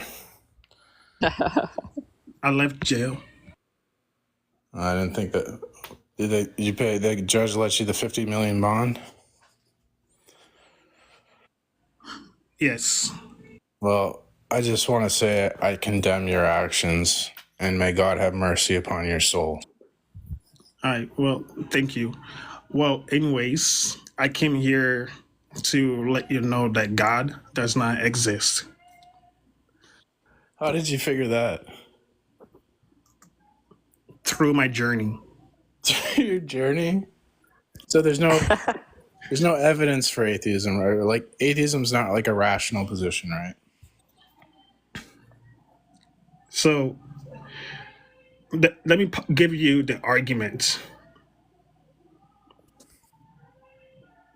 The argument that I want to show you is the problem of evil, lack of empirical evidence, naturalism, and then there's also logical positivism. Okay? So what I'm positing here is that we live in a world of so much destruction, right? Capitalism, environmental degradation. All of these things are happening. And the Western world, they keep preaching God, God, God, God, God. But no, God is taking us from this suffering. And you want to say God exists? Come on, brother.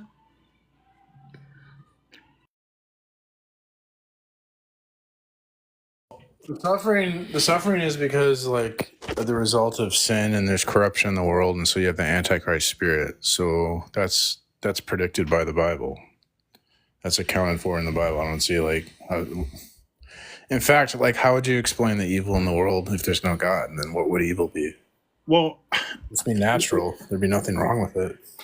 Well, I won't. Okay, so the way that I will explain evil in the world, when you say sin, first of all, let's narrow down with our gargles. What do you mean by that? Because to me, when I look at it, it's not because of sin, it's because of shame. Sin is like a separation from God, a rebellion from God. So because we rebelled. Hey, what's up, Darth? I made a joke about you earlier. I said, you're so old that when you don't stream for 2 days, I get messages asking me if you're still alive.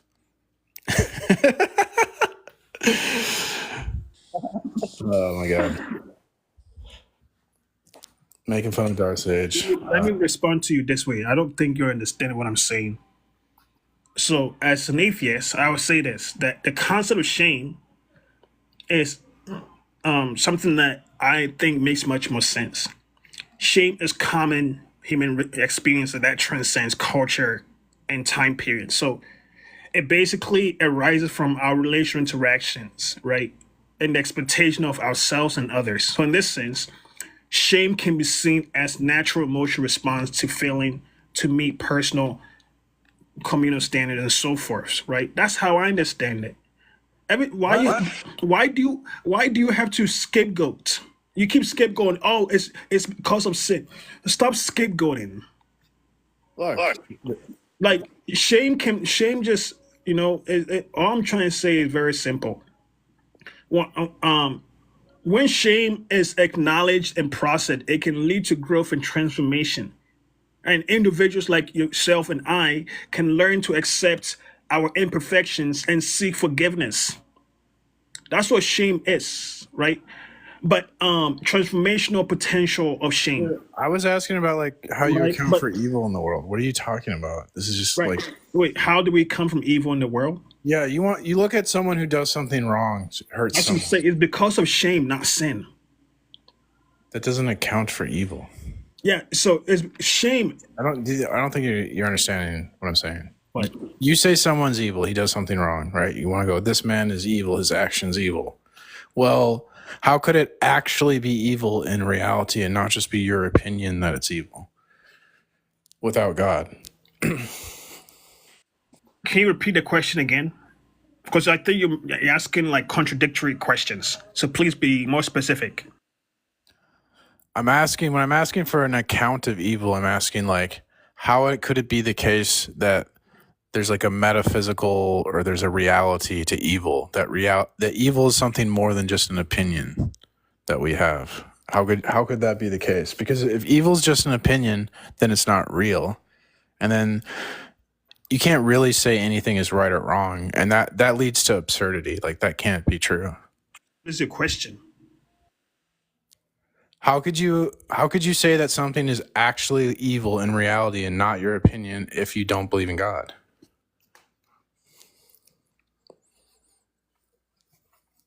Okay, so we can look at it this way. Some theorists argue that evil acts can be understood as products of like human evolution.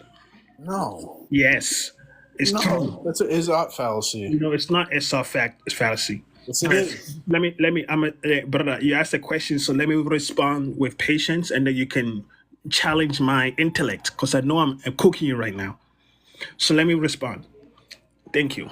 So I just want to say this: that from this perspective, behaviors that might be labeled as evil could stem from survival instincts, competition for resources, social dynamics, and so forth. For example, aggression and selfishness may have been adaptive traits in early human societies.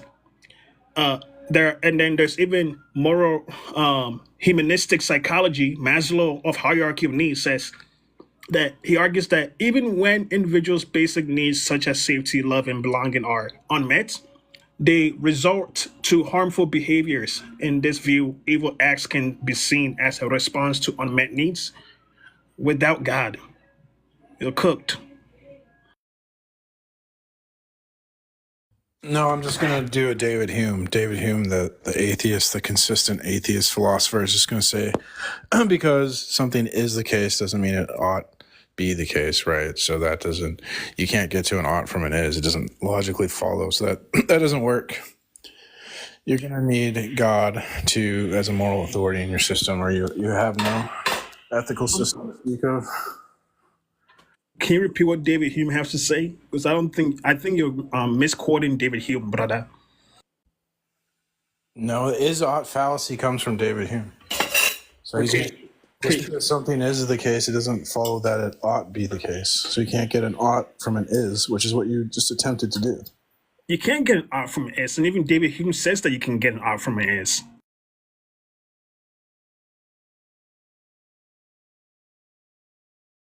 No, he makes the argument. The is-ought fallacy comes from David Hume. What the hell? Crap. Misunderstanding David Hume. If we're talking about the same David Hume, the Scottish philosopher, brother, you need to read philosophy. He famously stated that, I think you're misunderstanding exactly what he's saying. You're taking him out of context. Yes, he's critiquing the it's a problem.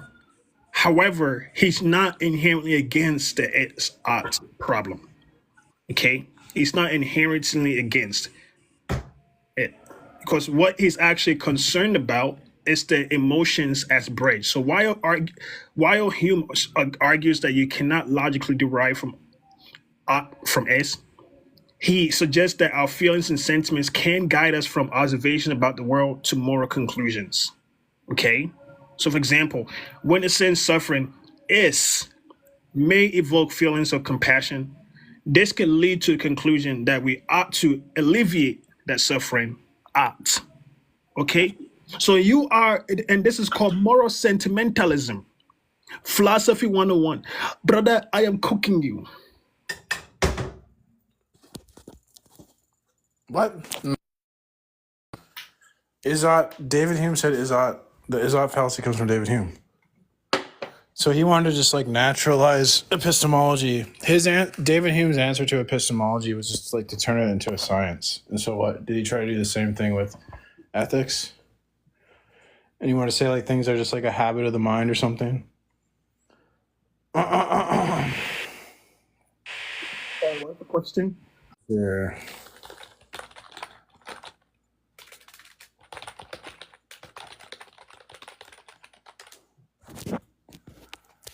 Yeah, is-ought fallacy is known as Hume's law, right? Yeah, did you just hear what I said? Can you repeat what I said? Can you repeat what I said about moral sentimentalism?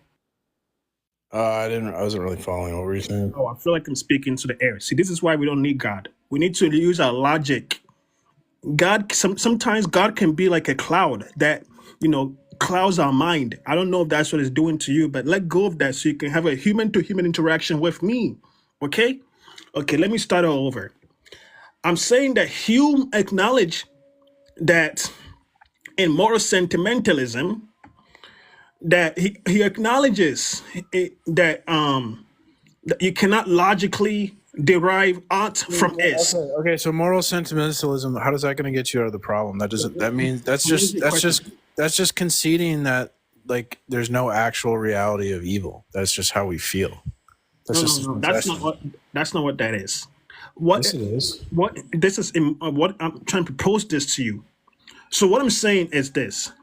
He says that you cannot logically derive art from S. Does that make sense? Yes. Okay, we agree with me if I were to say that our feelings and sentiments can guide us from observation about the world. No. Our feelings and sentiments cannot guide us from observation about the world, because this is what David Hume says. He says that he calls this emotions as bridge. So, for example, witnessing suffering may evoke feelings of compassion, right? When you witness it. When you witness a dog being unalived by a different dog, you have compassion for the dog that is, the puppy. But maybe your misrepresentation. Maybe it's like a play, right? Maybe you're looking at something and you see like a dog being abused, but it's really like a play. It's not real, right? So there's no actual fact of the matter that a dog's being abused. You just feel like it. And so you would still have that emotional reaction, right? But it's not going to be a good guide to reality, right? Because how? Like, for example, it's going to be a good guide to reality. There's examples in the real world, right, where someone's filming, doing a movie, right, and in the scene of the movie, there's a robbery. So, a cop witnesses this, and he doesn't know they're filming a movie, and he thinks someone's being robbed. So the cop's gonna have this like emotional reaction. He's gonna he's gonna feel like this is wrong. He might pull his service weapon and use it incorrectly, right? Because his emotions aren't accurately representing the real world, since he lacks knowledge that like it's just a movie that they're filming in it. And so our emotional reactions aren't a good guide to actuality, right? And that's what I'm asking. Like, how can you say something is evil or wrong in actuality? And if you're trying to base it on our emotions, like that's not going to work. No, so wait, it sounds like you're trying to base it on movies, and that's not going to work either. So let me I think I answered the question. Maybe you don't like the question. So the answer, what I'm saying is there are some ethical system like Unitarianism and like virtue ethics. Basically, they provide frameworks for understanding good and evil without God. So these systems basically evaluate actions based on their consequences, right? You're Rather not than answering my question, dude. I am. Wait. You asked the question that you asked was this. You're just talking about philosophical views. Right. Philosophical views are not going to answer the question. The question that you asked is this: what is the account of evil without God? Dude. Okay. What would actualize evil? Okay, someone's fucking philosophical view isn't going to actualize evil. Okay, so that's not answering me. What actualizes something? What actualizes the right and wrong? That's what I'm asking you. I say it's God. You say you can justify that there's an actual right and wrong without God. You're BSing. Okay, let me just put it in a simple deductive logical premise, and maybe the clouds will go out of your head. So will you agree with me if I say human beings possess free will, allowing them to make choices independent of divine influence? Yes. Would you agree with me if I were to say individuals can act based on the desired social conditioning and psychological factors, which can lead to harmful or malevolent actions? They can act on desires conditioned by society that leads to something harm? Yeah, like social conditioning, psychological factors that can lead to harmful or malevolent actions. Like, can you be indoctrinated to do crime? Sure, yeah. Yes. Would you agree with me if I were to say that societal structures, including, like, for example, economic, political, and cultural systems, can create conditions that foster evil acts, like inequality, oppression, and discrimination? Yes. Okay, so would you agree with me that there are historical and contemporary examples that demonstrates that evil acts occur in societies in contexts where belief in God or divine morality is absent or ineffective? Yeah, I can provide you an example for that. Do you want me to? No, Like, they're not gonna be evil in a sense of like it wouldn't be actually evil. That's what we're asking about. We're asking about like objective evil. that's what I'm talking about too. So, like, let me Wouldn't just be give you objectively evil. let me just give you like an example of like my other premise that I provided, which was premise for historical and examples and contemporary examples that demonstrate that evil actions occur in societies in contexts where belief in God or divine morality is absent or ineffective. So let me just give you an example. So, what is this? Oh yeah. So the example here would be, for example, such as genocide, wars, and crimes against humanity, where there were individual societies that have committed atrocity without any religious justification or belief in a higher moral authority. That's the example, right? So, what I'm trying to say, since you basically agree with all my premises, what I'm trying to say is that moral frameworks can exist independently of God, such as secular ethics, consequentialism, Unitarianism, which can guide individuals in making decisions that lead to harm or wrongdoing.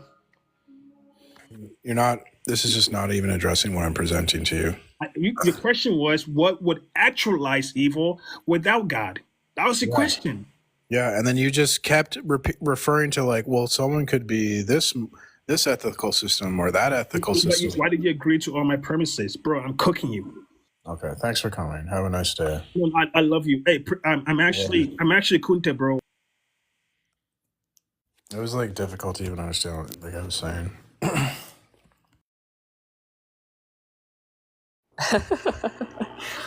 These people don't like seem serious about it at all. He wasn't like answering my question.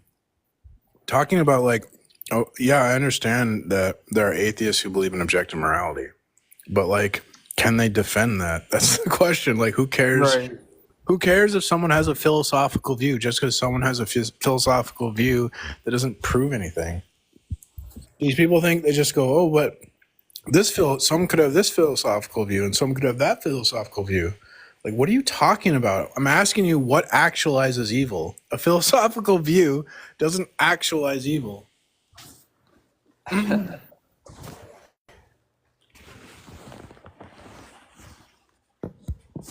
Yeah, TikTok is not sending their finest.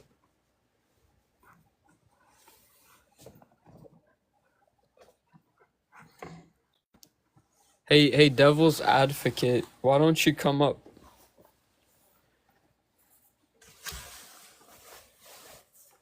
I mean, you've been saying a lot in the chat.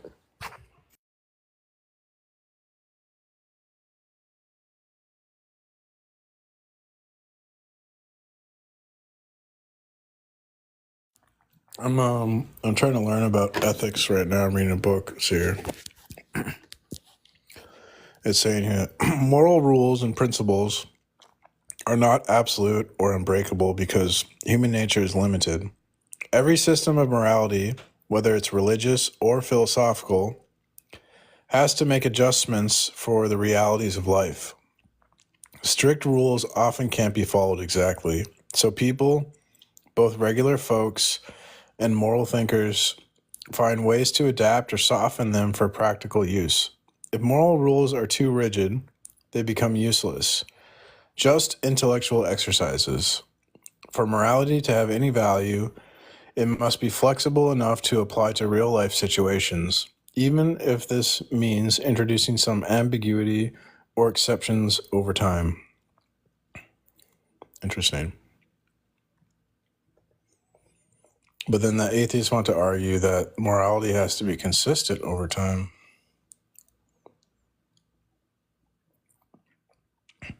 If a moral reality, if a morality remains intact, it is simply and always because it has never been applied by anyone. So it is with that of Nietzsche and that of Aristotle. Adaptation, but to what end? The answer is easy. Adaptation to man's possibilities and to his weakness, a concession which should not be made and which one deplores, but which is part of morality itself because man is feeble. In reality, one should not be speaking of weakness, but of necessity. This adaptation, his extenuation, is always the integration into ethics of social, biological, economic, psychological, and historic necessity. The limitations of human nature that one must indeed take into account are, in reality, limitations due to the conditions of man's life, to the conflicts in which he is involved, to the burdens which he come in upon him from all directions. It is because one knows in advance that he cannot overcome this conditioning that he is called upon to adapt the principles of life and action to the conditioning. In other words, to insert the latter into the very imperative which was designed to regulate action in life. To fail to take these necessities into account is to elaborate an inapplicable system. But it also must be remembered that if an inapplicable and unapplied morality is not an ethic. It also must be remembered that an inapplicable morality is not an ethic. So a morality that can't be applied is not an ethic. Interesting.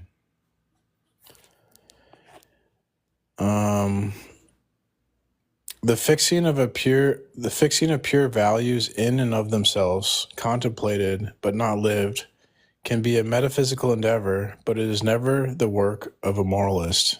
If the latter creates a perfect but unapplied morality, he is only the victim of an illusion. For a morality only has importance and weight in the greater or less degree in which it informs the life of man. Ethics presupposes conduct, whether the latter be in the realm of act, of intention, of remorse, or of hope. The moral claim should be incarnate in at least some human reality, for it contains as well an intention to provide meaning and direction to the individual. Divorced of applicability, that intention can, at most, be an empty protest on the part of philosophers and visionaries. Now, this requirement of applicability assumes that morality is taking account precisely of the limitations and necessities of human life. If it fails to integrate the determinants, it faces man with a discouraging, unusable absolute, and man turns aside from the excessive effort of an incommensurate perfection that he cannot even strive toward, knowing too well, though perhaps subconsciously, his limits and weaknesses. Bro, this one is like going way over my head. Holy crap. Yeah, me too. I need ChatGPT, so I go to ChatGPT and I go, for a layman. Oh, that was my next question. I was gonna ask if you think it's good to use like ChatGPT, because I love using it, but I wasn't sure your opinion on it. Yeah, I mean, take it with a grain of salt, but yeah, I think it's got good uses. It kind of depends on what you're using it for. It can answer some questions better than others. Okay, that makes sense. This passage, I use it if I can't like understand something I'm reading. I type it into ChatGPT and I'm like, "Can you explain this to me like I'm dumb?" And then it helps sometimes. This passage argues that morality isn't just about creating perfect abstract rules that aren't applied in real life. A morality that isn't lived or applied is an illusion, because ethics is meant to guide human behavior and give life meaning. Awesome. I like this. For moral principles to be valuable, they must take into account the realities of human limitations and struggles.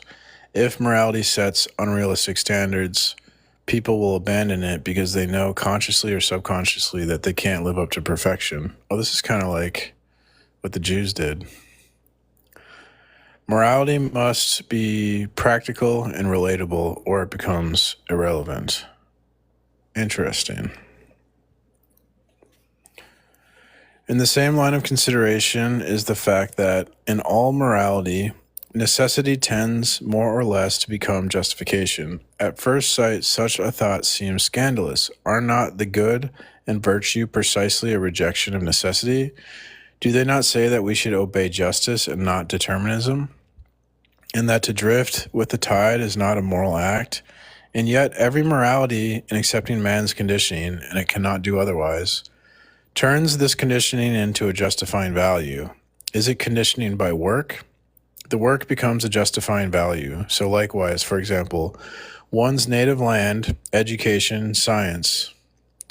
In reality, the process is that of an evolution which leads to labeling as good the necessity imposed upon man, to declaring necessity a value, which of course is done arbitrarily or theoretically, not arbitrarily, for it is not a matter of just any necessity, but only of the most urgent, not theoretically, for it is not a matter of proclaiming philosophy, but of a kind of unanimous consent of collective knowledge. Yeah, I need ChatGPT. All right. Summarize.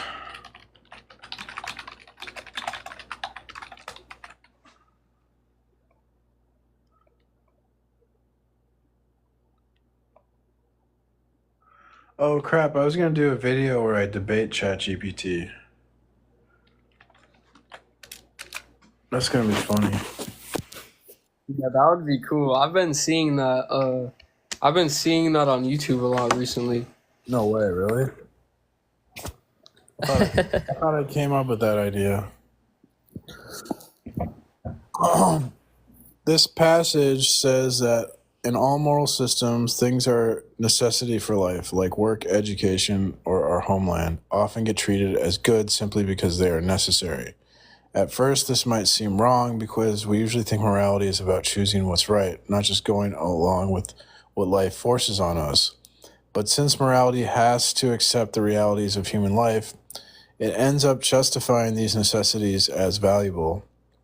So over time, people start labeling things we have to do as good because they are essential for survival and well-being, not because of any deep philosophical reason. Interesting.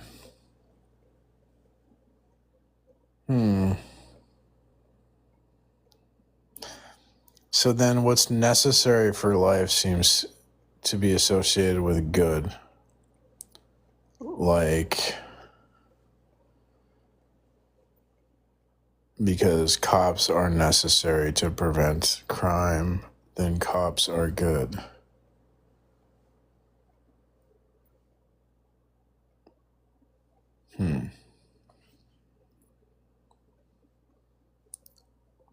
That's interesting. It is at this point that necessity becomes a justification because it has taken on the aspect of obedience to a value. It has to be that way, otherwise man would forever be the defendant before his own court of law through a scale of values foreign to his life, in an intolerable situation which would cut off every action at the root. But when, between the great military coercion of 1792, such as the world had never seen, and the keen desire to avoid the army, which was traditional, there slips in the value of one's native land, then the desire to escape is conquered by the value of country, and even he who accepts armed service through compulsion is enthusiastically justified. In one way or another, on different planes of activity, in all systems of morality, necessity ends up as a value, and then displays extraordinary efficacy for allowing man to declare himself just. Pretty much. Man is always about justifying himself. However, we must look at the counterpart of this integration of necessity into morality. The latter suffers the fate of everything which is the order of the determined. Subject to necessity, it goes the way of all flesh, toward the supreme necessity, toward death. The death of morality, of moralities, of ethical systems, of values, is both the sign and the consequences of their radical, essential, and inevitable belonging to the order of necessity. Every morality dies. Everything that man proclaims as good today is laughed at and flouted tomorrow, or it merely collects dust, becomes anemic, and collapses of itself. The successive collapse of ethical values is the best proof from experience that, when all is said and done, morality is of this world of the fall, where tragic destiny reigns, subject to the usual course of history, inscribed in civilizations, and on that account transient and mortal? Yes, of course, but not only that. That is not all there is to say about it. One must see more clearly. If morality is mortal, that is, not only because it follows the usual course of history, with a budding, a flowering, a zenith, a decline, and a death. In the last analysis, it is because there is nothing in morality capable of defending itself against this deterministic process, nothing which transcends this course of events, nothing that endures in spite of the fact that everything around it changes. There is nothing in morality which is free of the general law of absolute destiny, death, the work of man. Morality has raised a protest against this destiny. It has declared its escape from this destiny, an illusory declaration which experience thus far has failed to ratify. It is not my intention simply to conclude that all morality is relative. We shall deal with that later on. Here, I intend a different clarification, namely, The undeniable, inevitable character of this evolution is its certain end. These ideas are taken at this point only as a testimony to the fact that morality is of the order of necessity. Ethics are never a proof of man's freedom. At most, when they claim to be that, they are a flight to the unreal and a lie, which death will uncover. It is of no use to say that the just, the good, and the beautiful are proclaimed anew. That is true. But their contents differ according to the place and moment. As modes of conduct which are designed or which are declared good constantly change, one cannot deduce from them any idea of the permanence of the good. It is exactly the same with the content of morality as with its name. If I say thob to a man who is ignorant of Hebrew, that word will evoke nothing, no image, no reaction. I shall perpetrate the same nonsense if I suppose that in saying good to a Japanese or to a South American Indian, the same image will be aroused in the one as in the other. There is a final link between morality and necessity, which I would like to indicate briefly, though it is of an altogether different order from the relation studied so far and is to be examined more extensively later on. Morality is necessary. There must be morality. Man cannot avoid that.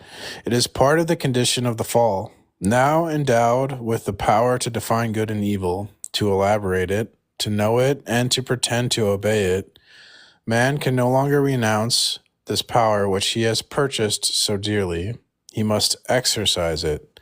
He cannot live without morality. There can be no society or group or individual life without morality. For one thing, the individual inescapably experiences the necessity of living in a universe where things are divided into good and evil. This is part of his psychological makeup. His security depends upon values being assigned to certain things and withheld from others. As a second step, he needs a line of conduct to follow. He cannot live from moment to moment. He cannot give rein to pure impulse. He cannot always be the man of heck it nick. And even if he decides that it should be that way, he does so in conscious of a moral debate and a moral conclusion. It is because he has come to the conclusion that since instinct is better than, and the heck ect nuck has taken on the value of eternity, he has reconstructed morality. But that is an exceptional case. What is hic et nuck? I'm going to have to Google this. Man, I hate reading. I have to learn words all the time. It's a Latin phrase. Oh, it means here and now. Why does he throw this like Latin crap in here? It's like hard enough to understand this is. Okay, so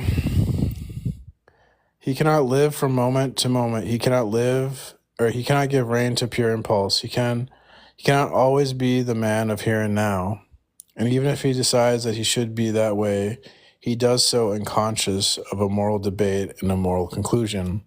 It is because he has come to the conclusion that since instinct is better than, and the here and now has taken the value of eternity, he's reconstructed a morality. But that is an exceptional case. Normally, man wants a line of conduct to guide him. He needs something steady. Here, I'm going to actually look up. I'm going to see what this ChatGPT wants to say about this.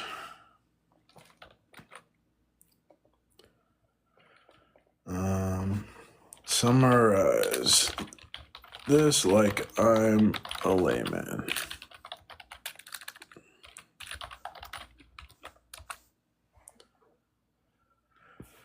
Okay, this passage says that morality is something humans can't avoid. It's necessary for life. Once humans gained the ability to know and define right and wrong, they had no choice but to use that ability. We need morality to live in society and even to guide our personal actions. People can't just act impulsively all the time or live without some sense of what's right and wrong. Even when someone tries to reject traditional morality and live based on instinct, they're still making a moral choice. Morality is part of how we make sense of the world and live our lives. Okay. Agreed. He's just saying, like, basically ethics is part of ethics is part of everyone's worldview, and it's unavoidable, which is true. Although the atheists want to avoid it and say, we're a moral anti-realist. They're not. Normally, man wants a line of conduct to guide him. He needs something steady. He cannot do without it, deciding what he will do tomorrow. And no matter whether it is a matter of industrial planning or of a moral program, it all amounts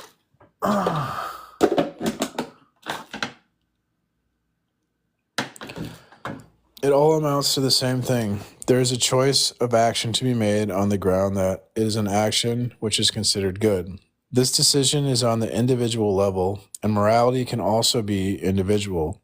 Each person has the power to distinguish the good, but most often society will intervene with its collective affirmation. This rests upon an economy of individual energy and upon a collective need. The economy of the individual energy is important, for if each person tries to start from zero, there is an enormous waste of energy in ignoring all value judgments made in the past and all those around one in the present in order to reconstruct one's own judgment after taking everything into account. Since experience shows that such an enterprise rarely results in an original or singular decision, but that it usually brings the hardy explorer of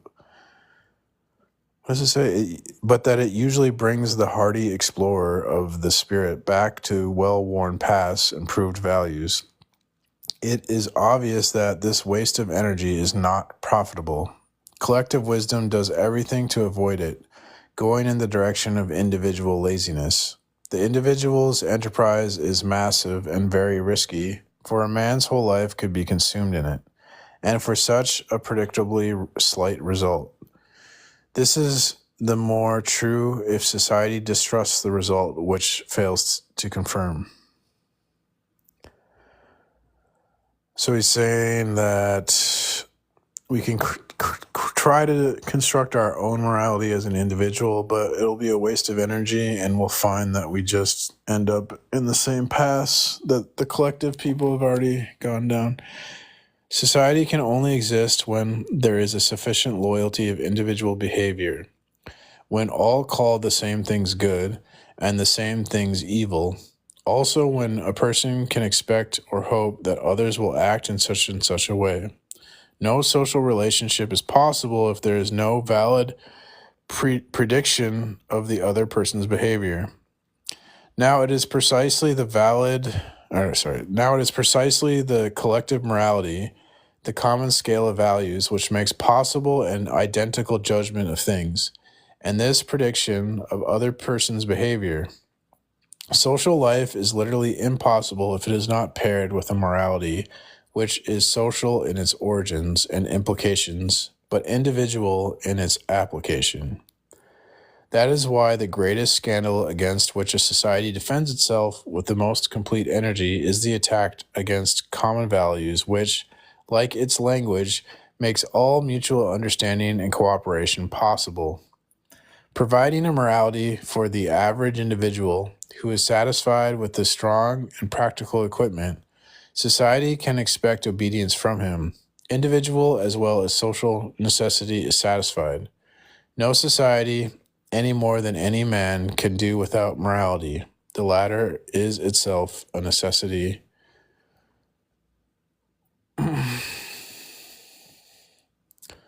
So he's just arguing, I guess this whole chapter is just arguing, like, explaining why morality is necessary, I guess. The transition order from necessity is much more than a tarnishing of freedom, whatever the dialectical relation may be between the contradictory themes, they still are mutually exclusive. Where liberty is, there is no longer the power of evil, because freedom subsists only in Christ. It cannot be said that sin opens an era of freedom. It cannot be said that the country which falls completely into the hands of the enemy continues to enjoy self-determination. Whatever be the force of the proposition that evil cannot be as basic as the good, it still remains true that slavery, real and not merely the thought symbols, then is not freedom. And the break with God leads to slavery, which expresses itself in the order of necessity. Hence, we cannot accept Ricoeur's explanation, including that of the slave arbiter. Karl Barth describes forcefully this entrance of necessity into the universe from the fact of the knowledge of good and evil. Not only can man make this distinction, but he must make it. No matter where he goes and whatever he does, he encounters good and evil.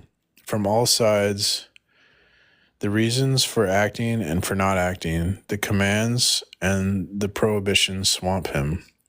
These forces join together to trouble him, to overthrow him, to lay hold of him, constraining him to take now this direction, now that his eyes now are open, but like the eyes of a person suffering from insomnia, he is forced to choose, make decisions, learn from one side or the other how to conduct himself, seek to cut a path for himself through an immense forest of requirements, some of which he will accept and some of which he will reject. In order to do all this, man will develop his own system of morality according to his own idea of the universal order. Never will he satisfy all the requirements which are laid upon him, and he will never really satisfy any one of them.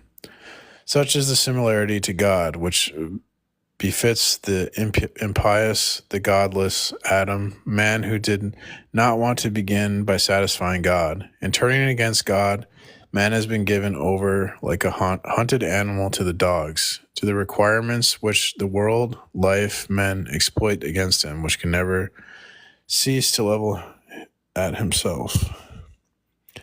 It is commonplace to speak of the slavery of sin, but in reality, this needs to be translated from the inward life to the totality of life, speaking of the order of necessity. In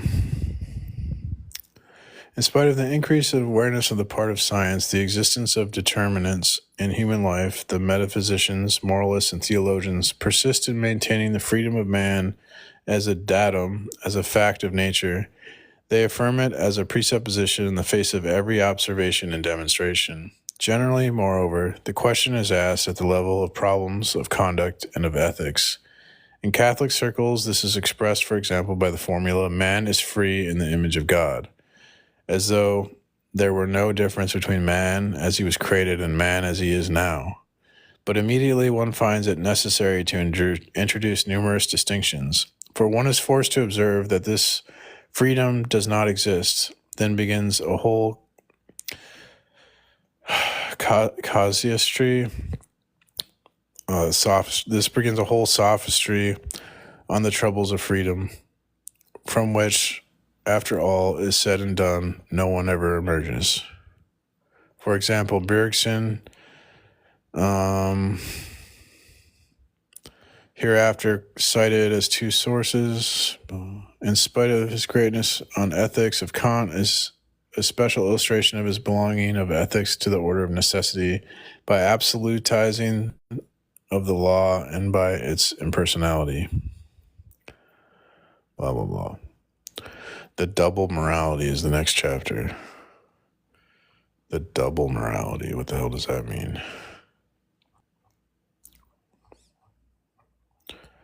Says,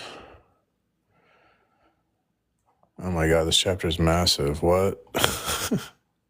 Holy crap. On the question, one can cite among other recent authors. Huh. Is anybody requesting up? Because they're talking a lot in the chat. There's one person I kind of wasn't paying on, and then they just dropped. Oh, okay. I'm gonna have to go pretty soon. I think I'm kind of waiting for someone to text me. But yeah, no one's requesting up. That's. I mean, that's kind of speaks for itself, I guess. I wonder if Darth is live. Oh, right. He did pop in, right? Yeah. What's up, TJ? What's going on? I just had a quick question. Are you a flat earther? No. Okay, good. I'm trying to purge my account of those. Okay. Yeah, I'm just a Christian. All right, that's good. That's good. I feel like you and Dawkins are like the only ones left that aren't flat earther Christians on this app. Really?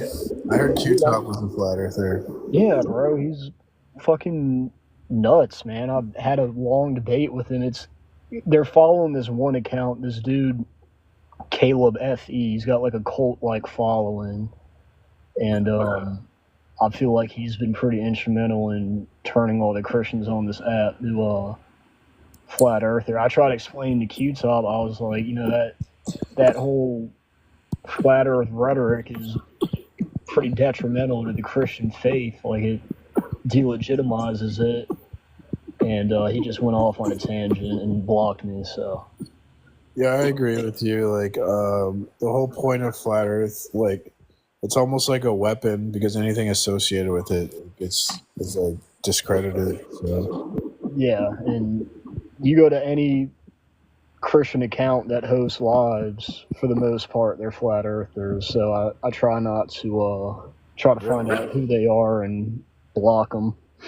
Well, I mean, I guess I don't necessarily accept evolution and that the Earth is billions of years old. So some people might think I'm kooky for that. But I mean, that's reasonable. You know what I mean? That's reasonable. Because even Dawkins, he rejects that as well. But when you start going on to the whole flat Earth shit and that space isn't real and all this other stuff, like it does more harm than good. Because when you got the majority of Christian lives on here that preach that, it makes us look bad. So you got, Q-Top, all of a sudden he's like the biggest flat earther out there, and he's got one of the biggest followings. And I know Dawkins ended up blocking him too over that. Now he's, talking shit in his lives. I noticed he stole Darth's argument and he's just running Darth's argument, but he's like really I brought bad that up to him too. I was like, so, because he even credited Darth with his argument that, because if you listen to his lives, he uses his argument, but then on the other end, he'll say that he doesn't know what he's talking about because he's a flat earther. I was like, your whole script is based off of him. Like your transcendental argument. You can tell he's not read anything on the subject because he's just going off like what he's heard from Darth. So he's repeating the words, but he doesn't really know what they mean. Like, he doesn't know what he's saying. No, he doesn't. And, I've come across a lot of people that, use his script, and I feel like that's okay, but at least know it. You know what I mean? Like, know the argument, not just the intro. Well, when I started running it, at the beginning, I didn't really understand it very well. So yeah, I mean, it's different. Wow. It's a different approach, but now, everyone's trying to copy it. It seems, but now you're adding that with the flat Earth propaganda, so it's delegitimizing the first argument as a whole. Yeah. And, a lot of accounts have adopted that have a much larger following. And, I try to get up on them and tell them, I'm like, man, you guys are preaching complete bullshit, Well, the problem, if you're a flat earther, that's not a rational position, obviously, because there's no like evidence or reason to think that's just a pure emotional position. So you can't rationalize. you can't be rational with a flat earther, is what I'm saying, right? Because they're not thinking rationally to begin with, so you can't like speak to them as if they're rational. Yeah, you can't debate them. You Yeah. know, they just say everything goes back to CGI. You show them proof, oh, that's CGI. You know, I brought up the point that Russia's Sputnik satellite was launched into orbit before CGI was even created. And they're like, no, they had CGI back then too. It just wasn't released to the public. I'm like, dude, that's like outlandish as it gets. Like it literally Well, that's actually I don't know. I think there probably is technology that's not released to the public, so that's not the. I agree with that too, but to say that the ISS is CGI, you know what I mean? When they launch rockets, they just What they're doing is called ad hoc rescue fallacy. So basically, any evidence that's presented that goes against what they want to believe, they'll just come up with an excuse on the fly that there's no like when they say it's CGI, right? They can't prove that, right? It's just an excuse that they come up with to. It's called an ad hoc rescue. Yeah, it's absurd. I've been listening to debates on this app for a long time, and now all of a sudden every Christian wants to hold the flat Earth position, and like even I talked to Darth about it too, and I wasn't expecting him to feel as harshly as he does towards them, but it's understandable. Like I asked him about it, and he went on a tangent about them. I was like, well, yeah, I've heard him do that. Yeah, because it's detrimental to the argument. It's like they're posing as Christians just so they can make a flat Earth argument, and like it's just absurd. They try to quote things in the Bible where you won't find any scripture that explicitly says the shape of the Earth, the shape of the planet as a whole. There is no. It doesn't say it's sphere. It doesn't say it's completely flat. None of that. So when they try to go back to that argument, Book of Job and stuff like that, nowhere does it explicitly say the exact shape. So I'm like, where are you guys getting this shit from? Yeah, I would just bring up that there's no Bible scholar in the world that is going to say the Bible teaches flat Earth. It doesn't. Like any scripture they try to use to justify flat Earth, if you actually read it, and nowhere, even you look on Answers in Genesis and Got Questions, places like that, nowhere does it say the shape, ever. So I'm like, why do you guys try to use the Bible as your talking point for this is beyond me. They have Go ahead. I would say, thank you.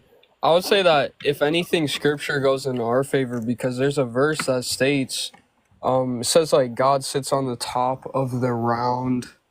I think it says round Earth or something like that. Yeah. I'll have to double check that. But if anything, Scripture goes in our favor. So it's crazy that they bring up Scripture. It's crazy. Yeah. Like if you to those people, their God, like flat Earth, is sort of like their God. Like that's the most important thing to them is that the flat Earth is true, and so probably they're not Christians because they're like they love Jesus. They're Christians because they view the Bible as like a means to justify their belief in the flat Earth, right? So ultimately, the flat Earth is more important to them than Jesus. So they're not believing in the Bible for the right reasons. They're just using the Bible to justify this like kooky belief that they have, and that's all that's going on. Yeah, that's a good way to put it. Honestly, because I've, a lot of Christian lives that I used to listen to, I don't anymore because of that, and I know like Dawkins can be harsh and have a short temper, but at the end of the day, like at least he holds true and he doesn't switch up, and you know what I mean, like. Yeah, he doesn't tolerate nonsense. I tolerate way more nonsense. Yeah, I mean, I get it, dude. I've had conversations with him like 30 minutes long. And I'm like, everyone's talking about how like he flips the fuck out. Like we disagreed on a few things and kept it cordial. And like I've talked to that dude several times. I'm like, man, he's not as some boogeyman people, make him out to be. Like I get he's got a temper. I'm like, shit, if I was his age talking to kids, I would too.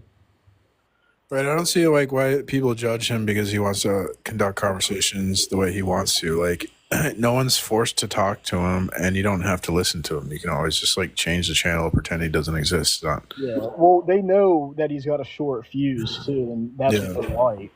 They're like, oh, it's easy to piss him off. Let's join his live. But when I first started listening, I was like, damn, this dude's pretty short with it. And then I talked to him, and I'm like, this guy's not that bad at all. Like, it was a constructive conversation, and every now and then I'll hop in and just like shoot the shit about things. It's just look. There's a lot of delusional people in the world, right? And like flat earthers are an example of this. And Darth doesn't want to talk to people who are like kind of like not being rational, that like people that don't care about reality. You could think of it, right? So he has no tolerance for like flat earth, but that also extends to like a lot of the nonsense that atheists do, and they don't understand that a lot of the nonsense that the atheists are trying to pull is like similar to like with the nonsense that the flat earthers, the debate tactics are similar. Like the flat earthers will say, "Oh, I'm not saying the earth is a flat. I'm not convinced it's a sphere. I don't have a model, but I think your model is false." This is what atheists say. Like, "Oh, I'm not saying I don't believe in God. I'm just saying I'm not convinced. I've never been presented that evidence that God exists." This is the same argument the flat earthers make. So it's like the flat earthers and the atheists debate in a very similar way, and it's nonsense. And Darth doesn't tolerate nonsense. And then people are like mad at Darth for being short with like nonsense. But like, why should I be forced to listen to some like flat earth argument? If someone's going to come on here and argue flat earth, I'm be like, look, this is just wrong, and I'm going to kick them. Yeah. I've tried to debate them a few times because I'll debate Christianity and politics and stuff like that. There is no debating flat earthers. I'd rather talk to 1,000 atheists than one flat earther. So there's no ground to stand upon. Like there's nothing. Like I think that's fair. In their favor, like whatsoever. If someone makes it obvious that they don't want to be rational, like a flat earther, then it's like no point in talking to someone like that because they don't. They make it obvious that they're not interested in like being reasonable. So there you go. Yeah, no, I agree. I just, I'm trying to tune into more Christian lives that don't bring that shit up because quite a few of them are on that wave now. And I blame that one user, that Caleb guy, dude. That guy's a fucking moron. And, he's got a massive account, and he's the reason why, like, a lot of these Christian lives are starting to talk about that shit. I'm surprised with all the censorship they allow people to, like, spread flat earth misinformation, but that's whatever. What I'm saying. Like, I've tried reporting the account. I'm like, this is just clear misinformation. You can, you don't have to be, you could debate atheism and old earth, stuff like that. That's fine, but flat earth is just straight up misinformation. The fact that it's allowed is like insane. Well, I mean, I'm against censorship, but like given the censorship that takes place, I would think they would censor flat earth. Out of anything to be censored, like that should be censored, but then they, probably use it to their advantage and say, look, they're censoring flat earth, that means it must be true, Yeah. Like the arguments are insane, man. Like the stuff I've heard them say. Like, yeah, I used to do flat earth debates for like a couple of years actually before I became a Christian. Not that I was a flat earther, but I used to argue against them a lot. Yeah, it's kind of fun because actually I kind of enjoyed it because they would say like kooky things, right, or weird, would say dumb things, and that's the same kind of reason why I like to debate atheists because the atheists will say dumb things a lot too. And I kind of get a kick out of it, but yeah. No, I used to be an atheist, so I know every atheist argument because I used to use them, But when it comes to the flat Earth shit, there's just nothing there. Like, I debated with Q-Top, and like most of the shit he was saying, like I didn't even want to respond to him. So I'm like, dude, there's just nothing there. Like, I asked him to show me a sliver of anything that can convince me otherwise, and there's just nothing besides the Book of Job, which doesn't even align with flat Earth. And I'm like, all right, this is pointless. Yeah, man. So, anyways, not a flat earther. That's good, man. That's good. Do you have any other questions? I was gonna maybe like go back to reading, I guess. Here. Yeah, that's fine. That's pretty much all I had. All right, man. Thanks for coming up, and God bless. Yeah, man. You too. Oh man, you can get me talking about flat Earth for hours, because I was infamous in the flat Earth YouTube scene as a troll. The flat earthers said I was a troll. Globe earthers didn't really like me too much either. I was just a pain. I basically got banned by all the globe earth people and all the flat earth people. So I literally couldn't debate any flat earth anymore. Wait, what is globe earther? What is that? A normal person. Like, it's just someone who believes the earth is a globe, versus someone who believes it's flat. But yeah, it's a silly distinction because everyone's a globe earther. Yeah, that's shit. Those were the days. The flat earth thing was weird. It got like super popular, and they were like inviting flat earth YouTubers to go on mainstream media. That was odd.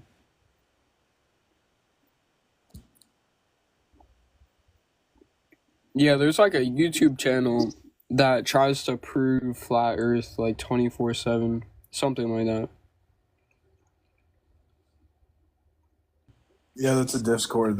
There's like a 24/7 flat earth Discord. I got banned. Yeah. Oh, you got banned from that? Some guy, I went in there and some guy was trying to tell me that gravity wasn't a thing. I would troll the crap out of all the flat earth people.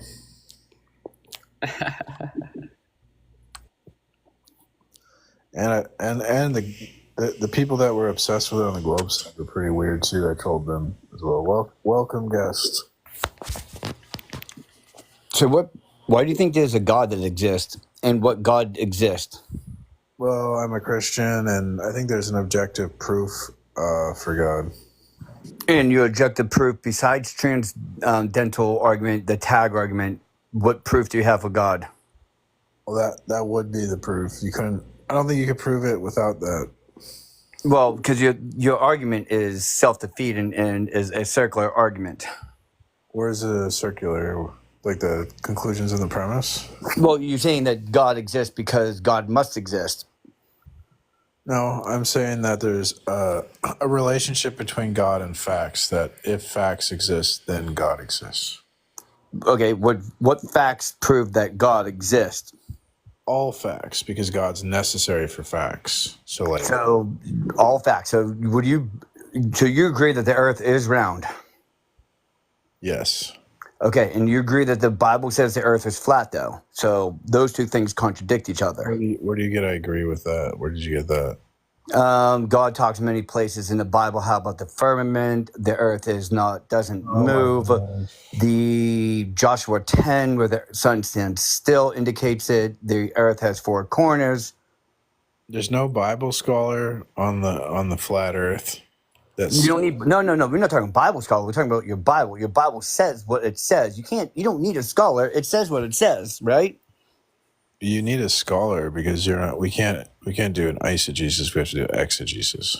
So if a normal person reads the Bible, they should understand the Bible completely, because God says He is a God of non-confusion. That's 2 Corinthians. Right? Well, that would be an example of why we need exegesis, because you just interpreted the Bible like totally incorrectly. No, but the Bible says he's a God of non-confusion. Yeah, that's talking about pagan like ceremonies where they talk in tongues. I mean, okay, so you're saying that the Bible is correct and everyone needs to believe in Jesus, right? Absolutely. And you would say that there's only one way to heaven, correct? Yeah, Jesus is the one way. Okay, so the people in the Old Testament couldn't get to heaven without knowing Jesus. Incorrect. No, but you just said there's only Jesus the only way.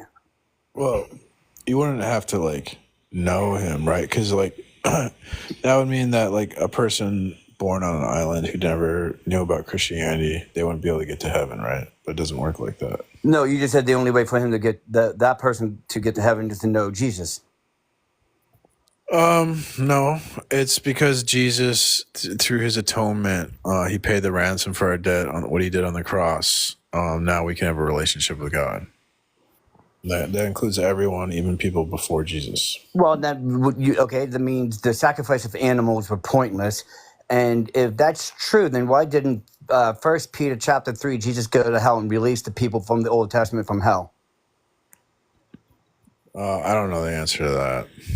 Okay, so I'm not like a Bible scholar, dude. I just like prove the Bible true. How can you prove the Bible to be true? What's true? Name me some truths that are in the Bible. Well, the transcendental argument for God would prove the Bible's true because it's Okay, going to. but what facts do we have from the Bible?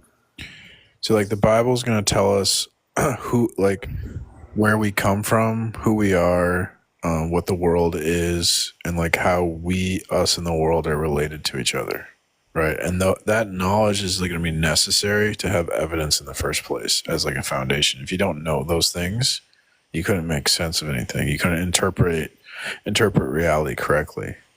But we do. We have atheists that prove scientific things all the time. Which is why Christianity's true. That means Christianity's true. Because, no.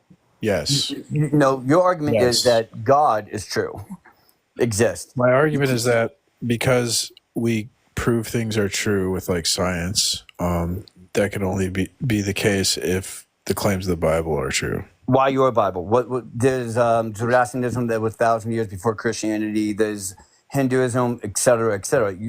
You're making a blanket statement that has no proof behind itself. It is a circular belief system. Don't get me wrong. Don't get me wrong. So is atheism. I don't know what you mean when you say it's circular. Like you're saying, you're saying that for all facts to be true, there has to be a God. Right. Okay. And you're saying that it has to be Christianity. Why? There's other religions out there. There's other gods. There's other creators. Because only the Bible represents a model to interpret facts, and that's the only model that can because it's the only model with the necessary attributes to interpret facts. Okay, cool. What's those attributes? Like it can explain the problem of induction, for example. How? Because in the Bible, there's a God with his divine providence that would like impose the regularities and irregularities that we experience in the world that is necessary for science. I don't see that. Can you give me a scripture or any proof behind what you just said? Yeah, I'd have to look up the scripture. It has to do with like the sun will always rise. It talks about like the seasons. God will make sure that the seasons always happen in a regular way. The sun always rises and sets. Again, that is a circular claim, but Not a circular claim. Okay, so if you can agree, if science can prove that creationism didn't happen, then your Bible's incorrect, correct? Well, science can't prove its own foundations. Only the Bible is necessary to prove the foundations of science that are necessary for science to be done. What do you mean? That again. Both of our arguments are going to be circular, okay? And all logic is circular logical. I'm not making a circular argument. Yes, you are, because No. okay, so everyone in the Bible, between the time of Tower of Babel, because he split up all the languages, right? And no one can understand it. So everything from the before that time or after that time, no one had any knowledge. Or without the Bible, you're saying there can't be no knowledge. So how was there knowledge before the Bible? Because the claims of the Bible were true before the Bible, there was knowledge before the Bible. And so science was before the Bible too, right? So you're saying that you need the Bible to make scientific claims. No, that's false. Gravity has always been gravity, even before gravity was proven to be gravity. The claims of the Bible describe a certain type of world with certain attributes and features, and that is the necessary world to make science possible. And science is possible no matter what happens. So gravity has always been gravity. If there is God or no God, gravity is gravity. Science presupposes there's like a unity between our mind and the world, and that would be. There's nowhere in science that says there's a unity between our mind and the world. That's not anything scientific at all. Yes, it is, because science. Show me that. The idea of science is it's a study of the natural world, and so that would presuppose that our minds have the ability to study the natural world, but that's only possible. No, we observe the natural world. If there's an entity that unites our mind to the natural world, and that entity could only be God. Okay, no. You forgot in science that something called QED, and that's how things are proved, is via QED.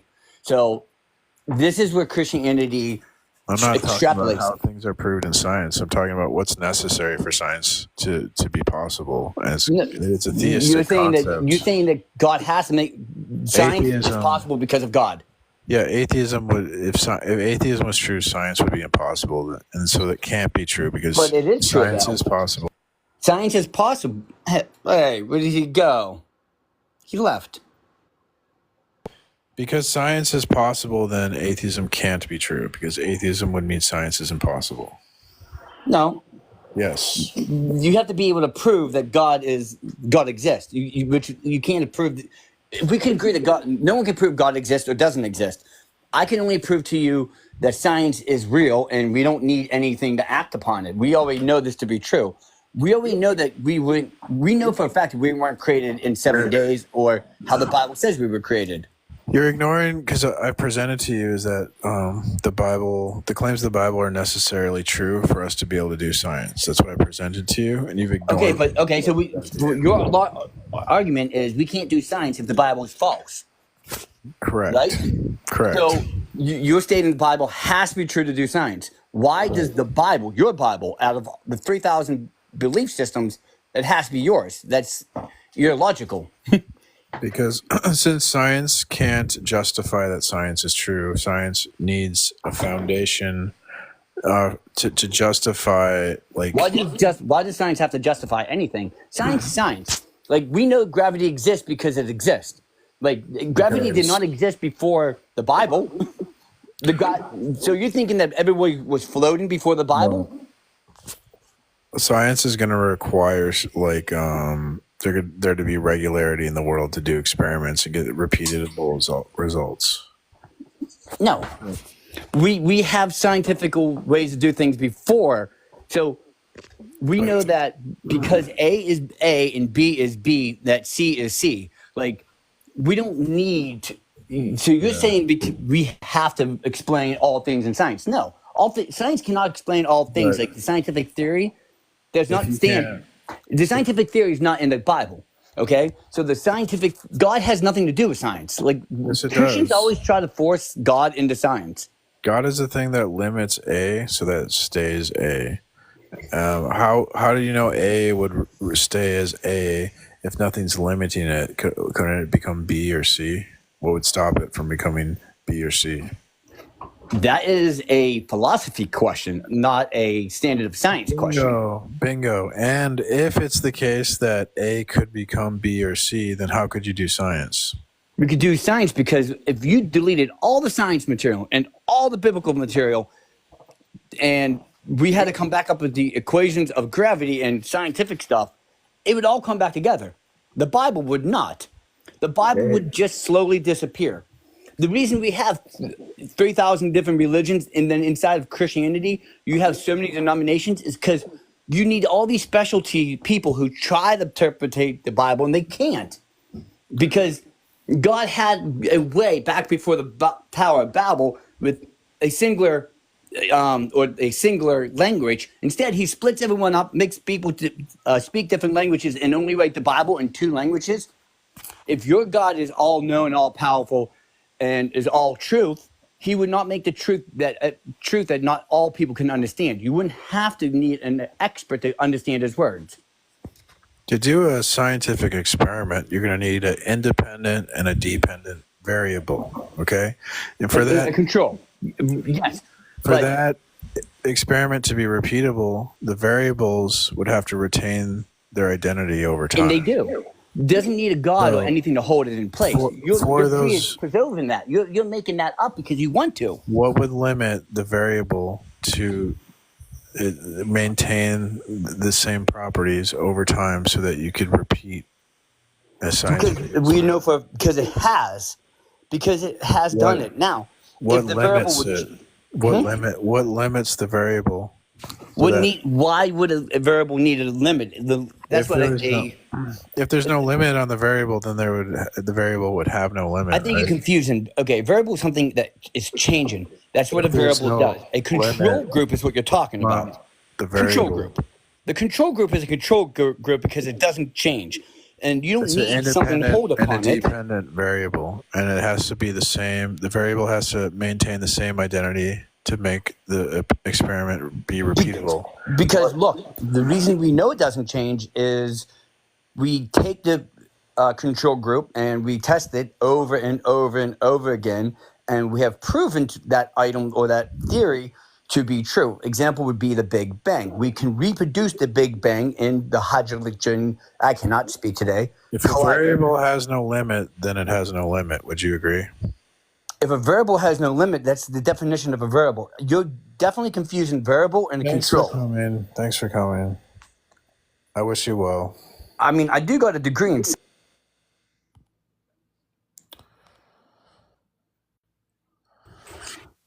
Holy smokes. It's like pounding your head into the wall. Talking to that guy. Do you hear that? Yeah. Holy crap. Hey, Precept. What's up? Do you think tag is like the best argument, or easily? Yeah.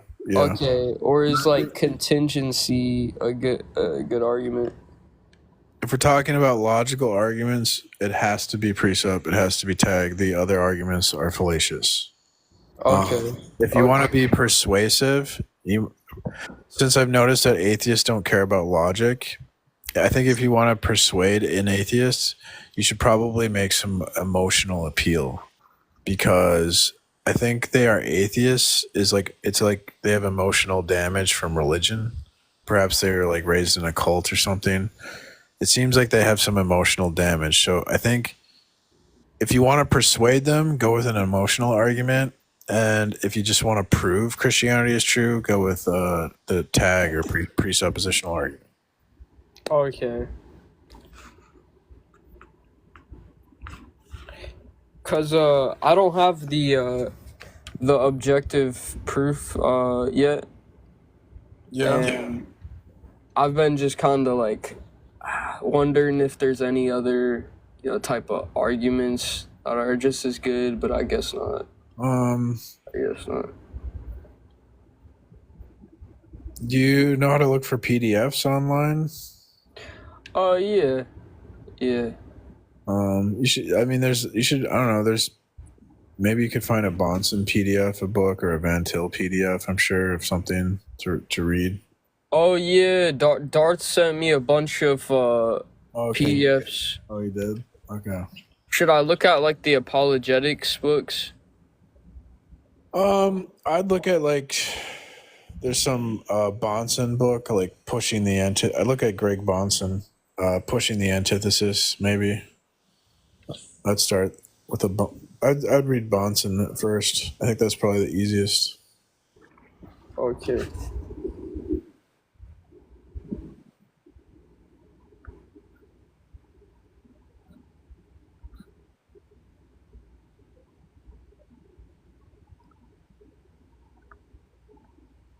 Oh man, what is this book I'm reading is getting crazy.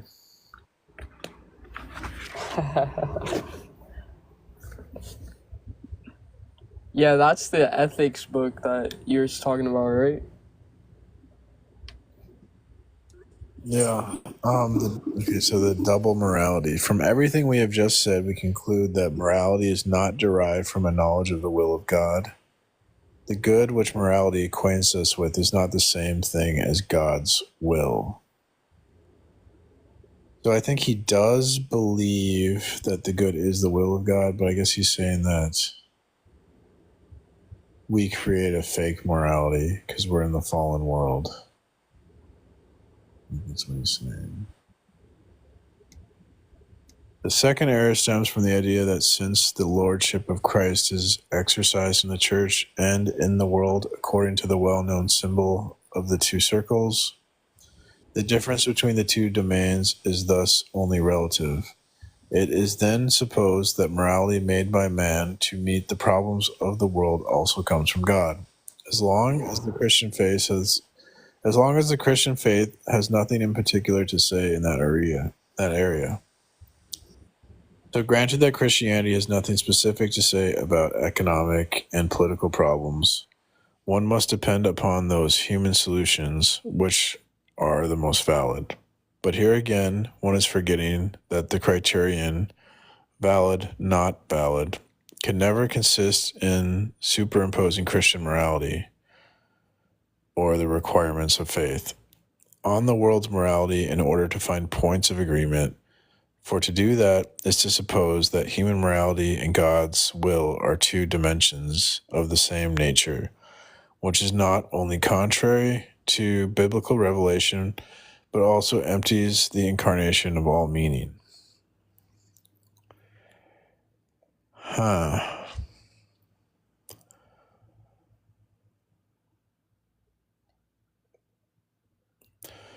So wouldn't like Christ be the standard for our morality? That's what I would think. Like, what would Jesus do? Yeah, I would say that. Because, well, I mean, it's probably obvious, but you hold to the objective morality, right? Yeah, I would say the good is God's will. Perfect. But then it's hard for us to say what the will of God is. I mean, I guess we have the mind of Christ to say that. Right. But, I mean, when it comes to like social media, I don't know. I guess it's like we ask ourselves, what would Jesus do? And then in any given situation, that could serve as like a universal criteria. All right, because somebody the other day was trying to tell me that Christians hold to subjective morality, but I don't agree with that. Yeah, I'm not reading the book The Objective Proof. I'm reading a book about morality. It's totally different. It's nothing really to do with apologetics. Which God? They always ask which God. It's the Christian God, duh. Let's see here. An escape has been sought from this difficulty by supposing a veritable division within the will of God. On the one hand, there is thought to be the redemptive will manifested in Jesus Christ, the God of love, who wills to save men. And on the other hand is the creating will, God the Creator, who manifests himself in the creation. The first will would be known only through revelation. The second could be known naturally in the contemplation of nature. That's like natural theology, I guess. All right, I gotta go.